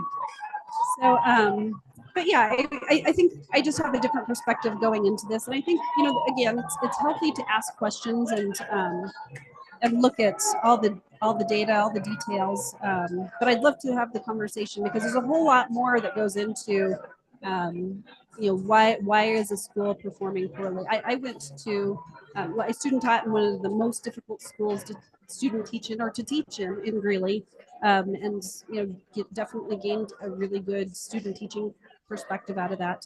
When I decided to teach, I went to the hardest school I could teach at. And when I was a principal, I went to one of the most challenging schools in the district, a different district, not really. But I enjoyed that challenge, and there's a lot that goes into it. And it's not excuses, but there's a lot of information behind it. So I think that's another perspective that I bring to the conversation. Amazing. I definitely appreciate that. Well, Cher, do you have anything else for Lori, or should we? No, just that I still miss you very much, and I'm sorry I could not be there with you tonight. But it does look like there's a lot of positive coming out of Colorado tonight. There's still some things that I wish we could change, but it looks like there's a lot of positive coming out of Colorado, and cautiously optimistic coming out of the nation tonight. So Donald Trump is 28 delegates or 38 delegates, I guess, away from, what is that, 32, 42, 52, yeah, 38 delegates from being president. He needs a couple Harris more. just had a jump. And we're good. She just went up 4. Huh? Harris just went up 4. She was at 207 to 211. So I will say that. So Gabe did gain on Yadira by about 1,000 votes, and Yasmin pulled away by about another 1,000 votes. Yasmin's now 4,000 votes ahead of Rhonda Solis. I've never been so happy to watch somebody lose an election in my life. I hate to say that, but I'm like sitting here thinking of like, do I respond to her message from earlier today? Let me tell you, when when I said earlier, two board members that she worked with for 8 years in Greeley, only 2 endorsed her.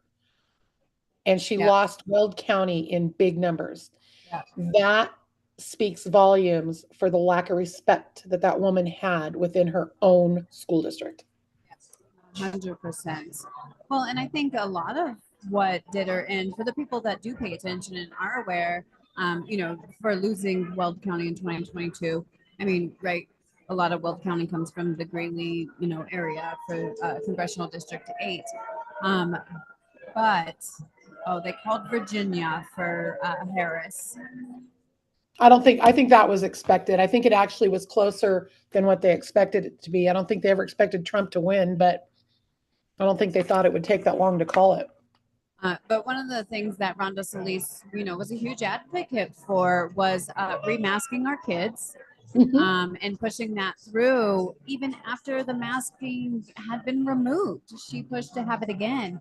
And it was only applied to the children under the age of 14 who the COVID vaccine had not been FDA approved for at that point. And so it just shows, that's just a small glimpse of her views on parents being able to make a decision on how to keep their kids healthy and safe. So I think that did a lot of damage to her. Yeah. All right. Well, we will let Lori go. I don't know what happened to Leslie. I can't even find her anymore. I was going to say, if she comes back, we might just wrap it up for the night. We don't have another dump till 10:30, and Okay. we've been on now for 3.5 hours, and I think we're And I kind think a lot of the candidates are leaving. let me- and- Do you want me to go see if Ryan will come? Ryan Gonzalez will come chat yeah, with us? bring Brian over for a little bit, Okay. because at the very least, his race is going to go into a recount one way or another. Yeah. 21 difference right now, right? 21 vote difference right now. Yeah. All right. I will step out for just a second. Oh, are you sure? Yep. Thank you, Lori. Yeah, I'm not used to sitting here and talking and talking and talking. Lori's like, let me go. All right. Thank you, Sherry. Thanks, Stacy. Thank you so much, Yeah, Lori. thank you. Congratulations tonight. Thanks. All right. We haven't touched on any of the Colorado propositions or amendments for a while. Do you want to just see if anything's changed? Yeah, I'm looking really quick here at some other numbers for a second. I can't.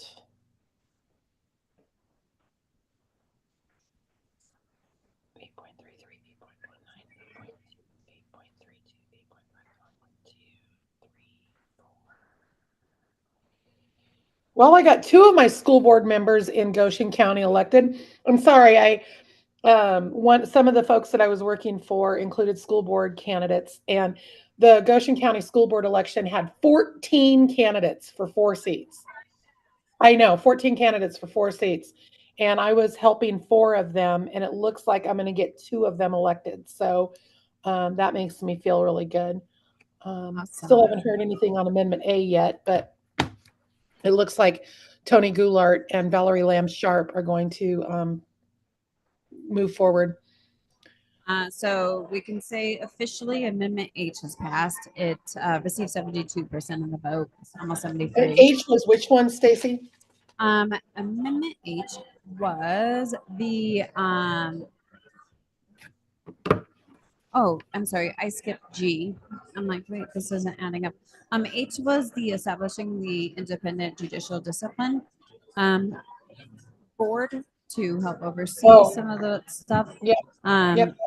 So G, which was the extending the eligibility for property tax exemption, that has also passed. These amendments didn't have to have. We just gained control of the Senate. Woohoo! We talked about this, but Arkansas has been called. And that has got to be that's huge because yeah, yay. That's exciting. Because the vice president always has the tiebreaker.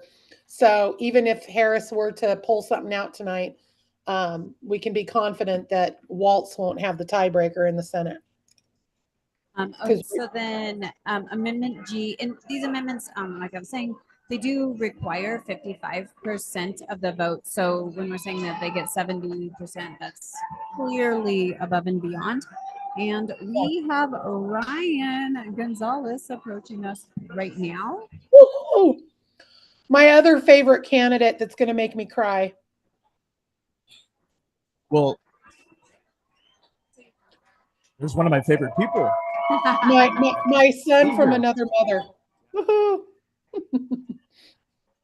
So 21 votes. 21 votes, Ryan, and there's still 2 more dumps tonight.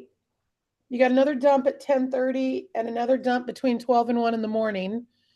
And then another, probably the rest of it tomorrow sometime. But so how many votes do you think are outstanding? Like anywhere from, because there's 14 right now. So is there anywhere from like 20 to 25,000 total ballots you think for 50, or what do you think? God, I don't know, Ryan. I wish I could say that. All I can say is no matter what happens, you're probably going to end up with a recount one way or another, whether it's you or her. Because what is it? Less than 0.5% is automatic. And so what is 0.5% of what we've got going here? I mean, I don't know how to do the math, but I know 21 votes has got to be it. Let me see what We're gonna separates. cure some ballots. We got to cure some ballots. Yeah, and that's gonna, and that I love you. You have grown so much in 2 years, my friend, because that's Yes. exactly it. There's going to be ballot carrying that needs to take place. And when you're down, you're only down 21 votes. Let me see here. So 7325 divided by 7346. Whoops, 7346 is like just under 1% different. It's like 0.14% of a It's difference. 0.99. Yeah. So yeah, there's probably going to be a recount one way or another. And definitely, if you only need to cure 21 ballots, you only need to cure 21 ballots. I am so proud of you. Lord, yeah, it's too loud. Too loud. Sorry. How are you feeling? I'm feeling cautiously optimistic. And I wonder if you heard I that think phrase from. there is honestly more Republicans that have voted today. So I don't think a lot of those ballots have been counted yet. I know someone that voted yesterday and their ballot has not been counted yet. So I think we're in a good spot. Obviously higher turnout, no third party, and we always knew it was going to be close. We just didn't know it was going to be this close, and we exceeded expectations. And I'm very proud of that. We did a lot of work. I had a very great team behind me and a lot of support, and that goes a long way than 2 years ago, right, Sherry? Oh man, and your growth over the last 2 years is amazing. You know, you will be 29 years old on Christmas Day. 30. Oh, you're gonna be 30? Oh wow, I've got you a year. I was thinking you were gonna be 29. You're gonna be the big I'll take 30. it though. Yeah, no, that's okay. 30 years old on Christmas Day, and you know, you have struggled through some of the ugliest, most pettiest, most, you know, similar to Lori Sander. And I think I said it the other day, you know, when the PACs and the IECs come at you, I don't know how many times you texted me with the stuff that they were saying, and I'd be like, Ryan, just ignore it. It is what it is. But man, the other day, your opponent came out and just flat lied about you herself on television. And that really made me very frustrated and very sad. But the way you've handled yourself and the way you've dealt with the way you've been attacked by her and by, you know, the party of tolerance. You know, if you had a D behind your name, and this is probably going to sound like one of the most racist remarks that anybody has ever made, but if you had a D behind your name and you were a 30-year-old Hispanic male born to Mexican immigrants, they would be holding you up on a pedestal. And it would be all about identity politics. It would be all about, look at how you've pulled yourself up, you know. But because you have an R behind your name, they don't like it. And that's just really sad. But I've been doing this for a very long time. I've been watching ballot returns come in for over 20 years. And normally when you fall behind after the first dump, you fall behind.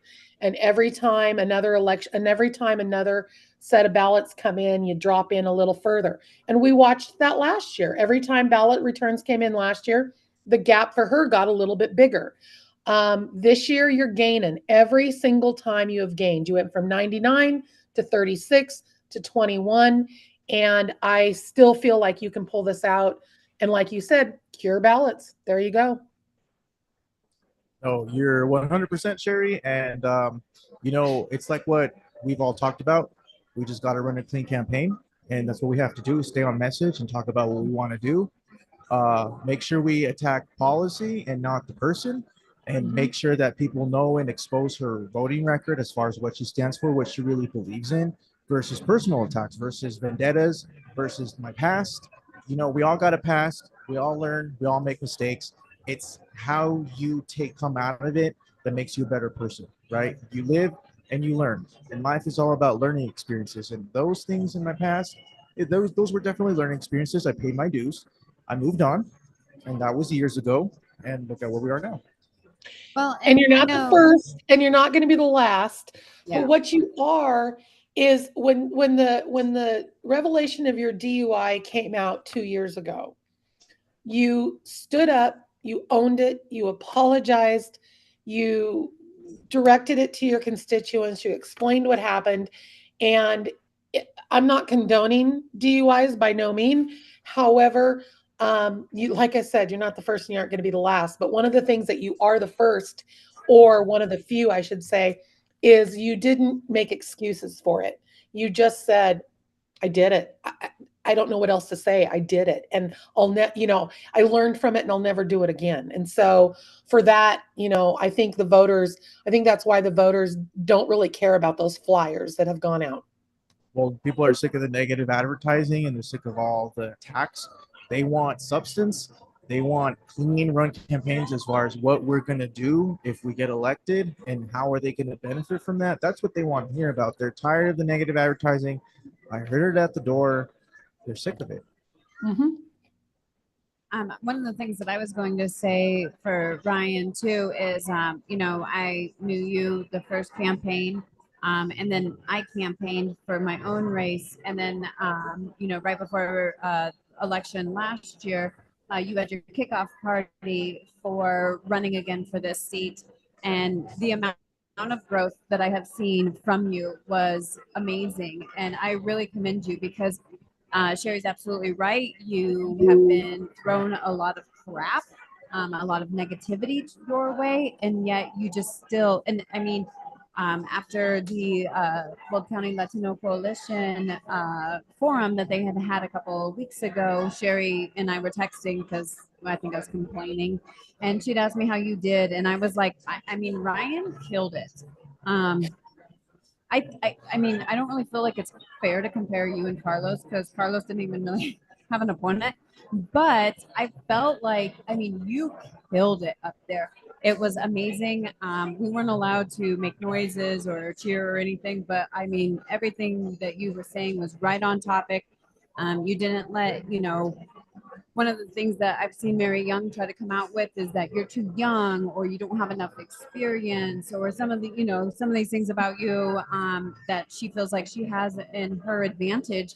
And the reality is that you came out and said, all of that aside, I deserve to be in this seat. And I really, really commend you for that, Ryan, because I know that you worked really hard to I mean, it's not a very easy to lose a race and then want to jump back in. And so I just really commend you for that work that you've done. It's been amazing watching you grow. Well, thank you. That means a lot. And, they want to tout age, but it's age discrimination. They want to talk about being too young. Well, there's people that are my age that are smart and sane and capable and able, and they want to talk about life experience. But what they don't talk about is the bad experience that they have under their belt, right? These older people that are so out of touch and they don't hold themselves accountable and they completely ignore that. It's all just noise. And so they want to attack someone that obviously isn't part of their clique, if you want to, if you know what I mean.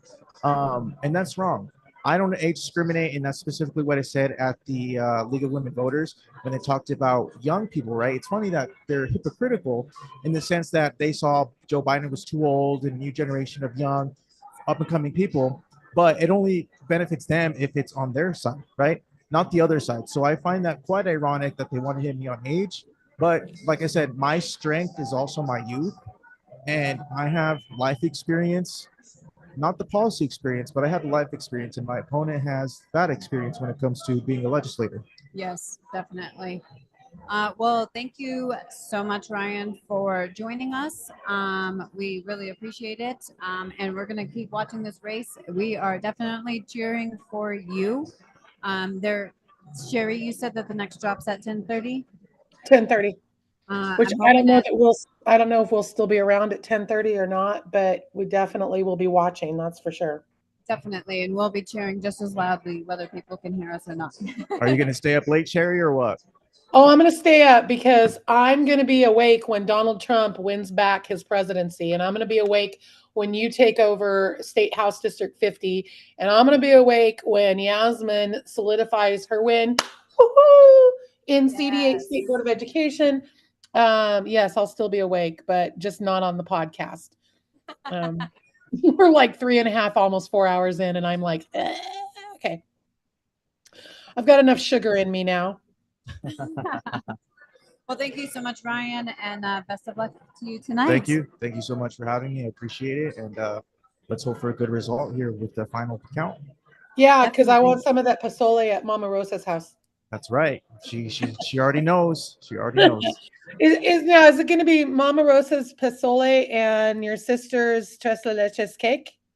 So what I was thinking was my mom's gonna make pozole and I'm gonna make some joy bars. Okay, that works too. Thanks, man. Yeah. Love you. Sounds Yeah, like a win. Thank you. Thank you. Yeah. Thank All you. right. Thank you, Ryan. Yeah, Have a great absolutely. night. Thank you. His mom, I don't know if you've ever had a chance to meet his mom or not, Stacy, but she is probably one of the most lovely ladies I've ever met. When she was living in Mexico, she witnessed the attempted assassination, or maybe the real assassination, I'm not sure, of one of the elected officials in the area that she lived. She came from central Mexico. So when Ryan announced his intent to run for public office 2 years ago, she was super nervous, super nervous. It just, she just, and she was really scared. And I remember the first time I met her, she just looked me straight in the face and said, "You take care of my boy. Anything happens to him, I'm coming at you." So, Mama Rosa she's a doll. I love her to death. And she still speaks very little English, but she understands it clearly. She can speak it enough to communicate. And she's legally here for all of those Democrats that may be out there, or somebody trying to figure out what's going on.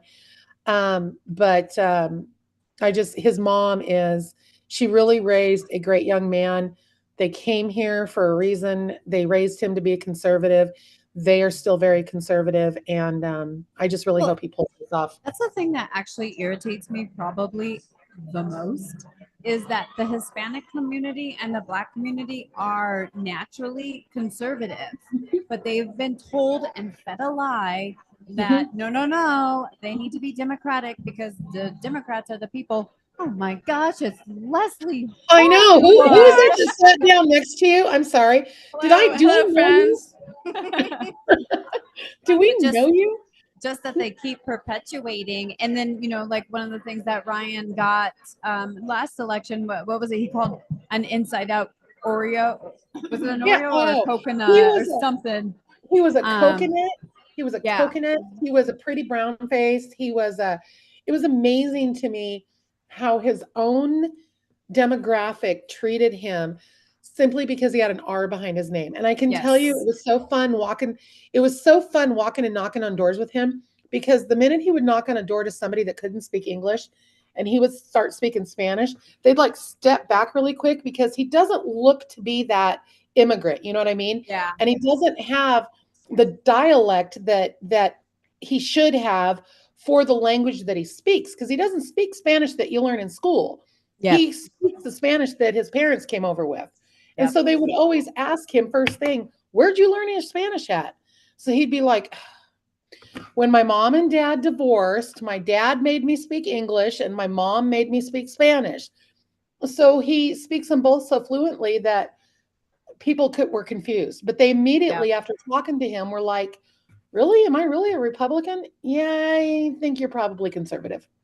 Yeah. No, I definitely agree.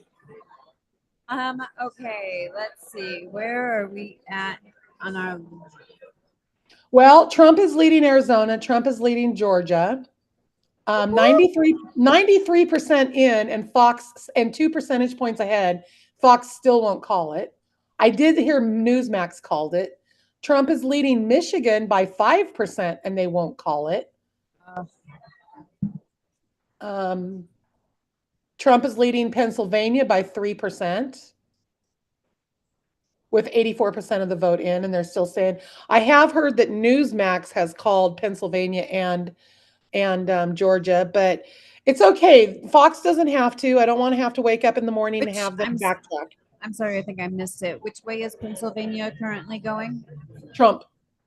Okay. By 3 percentage points. As is Wisconsin and Michigan.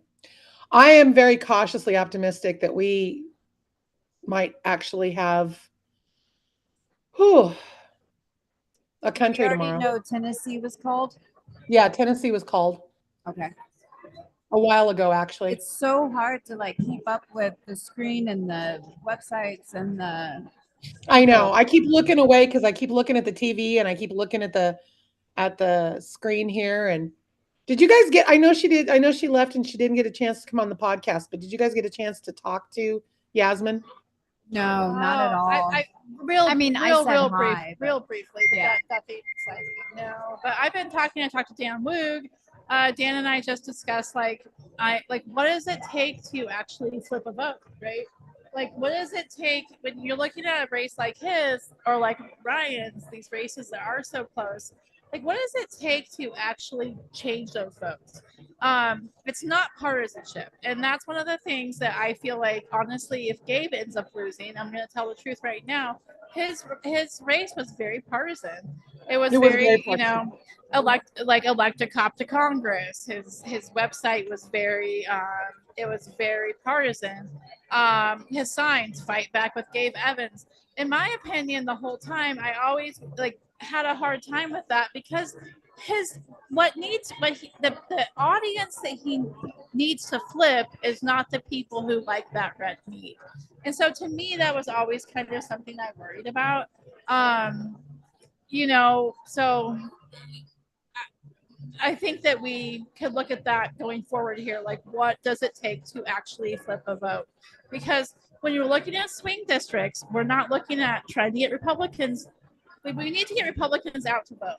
Red meat will do that. But what actually does that is get out the vote efforts from the Republican Party. But how do you get those middle votes to move?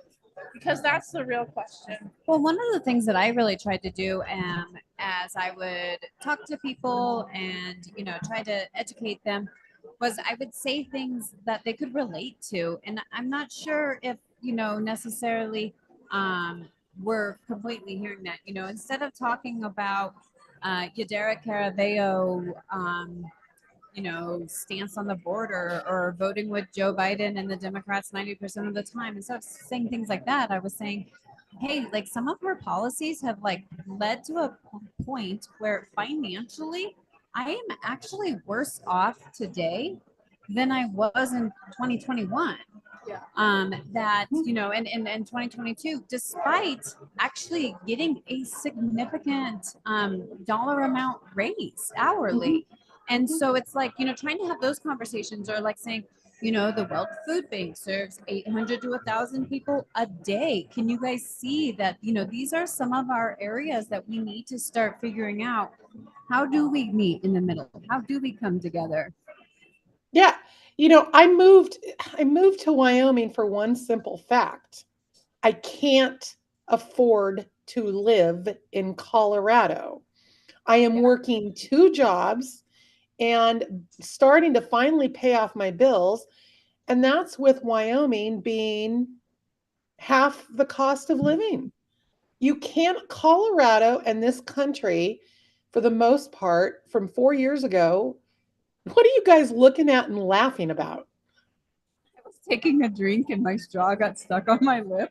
So when I moved the cup away, it was flopping around and water was Just going saw you everywhere. looking at something on Leslie's computer and laughing. Oh, I was reading her text messages. Stop reading my text messages. Jeez. Sorry. You guys. Oh my God, Trump's winning the national popular vote because, there is no such thing as No way. Yeah, 51%. There is no such thing as the national popular vote. And I'll say that even though he's winning it. I can't stand it when people say that. But whatever. He's winning Pennsylvania. Pennsylvania's still up. Well, I think that should we just wrap it up? It's 10:11. Yeah, that's what we were talking about. We were waiting for you to find your way back to your seat. Okay, sorry. So we could wrap it up. I got dragged to the other side of this whole room, and there are so many people. It's hard to get back.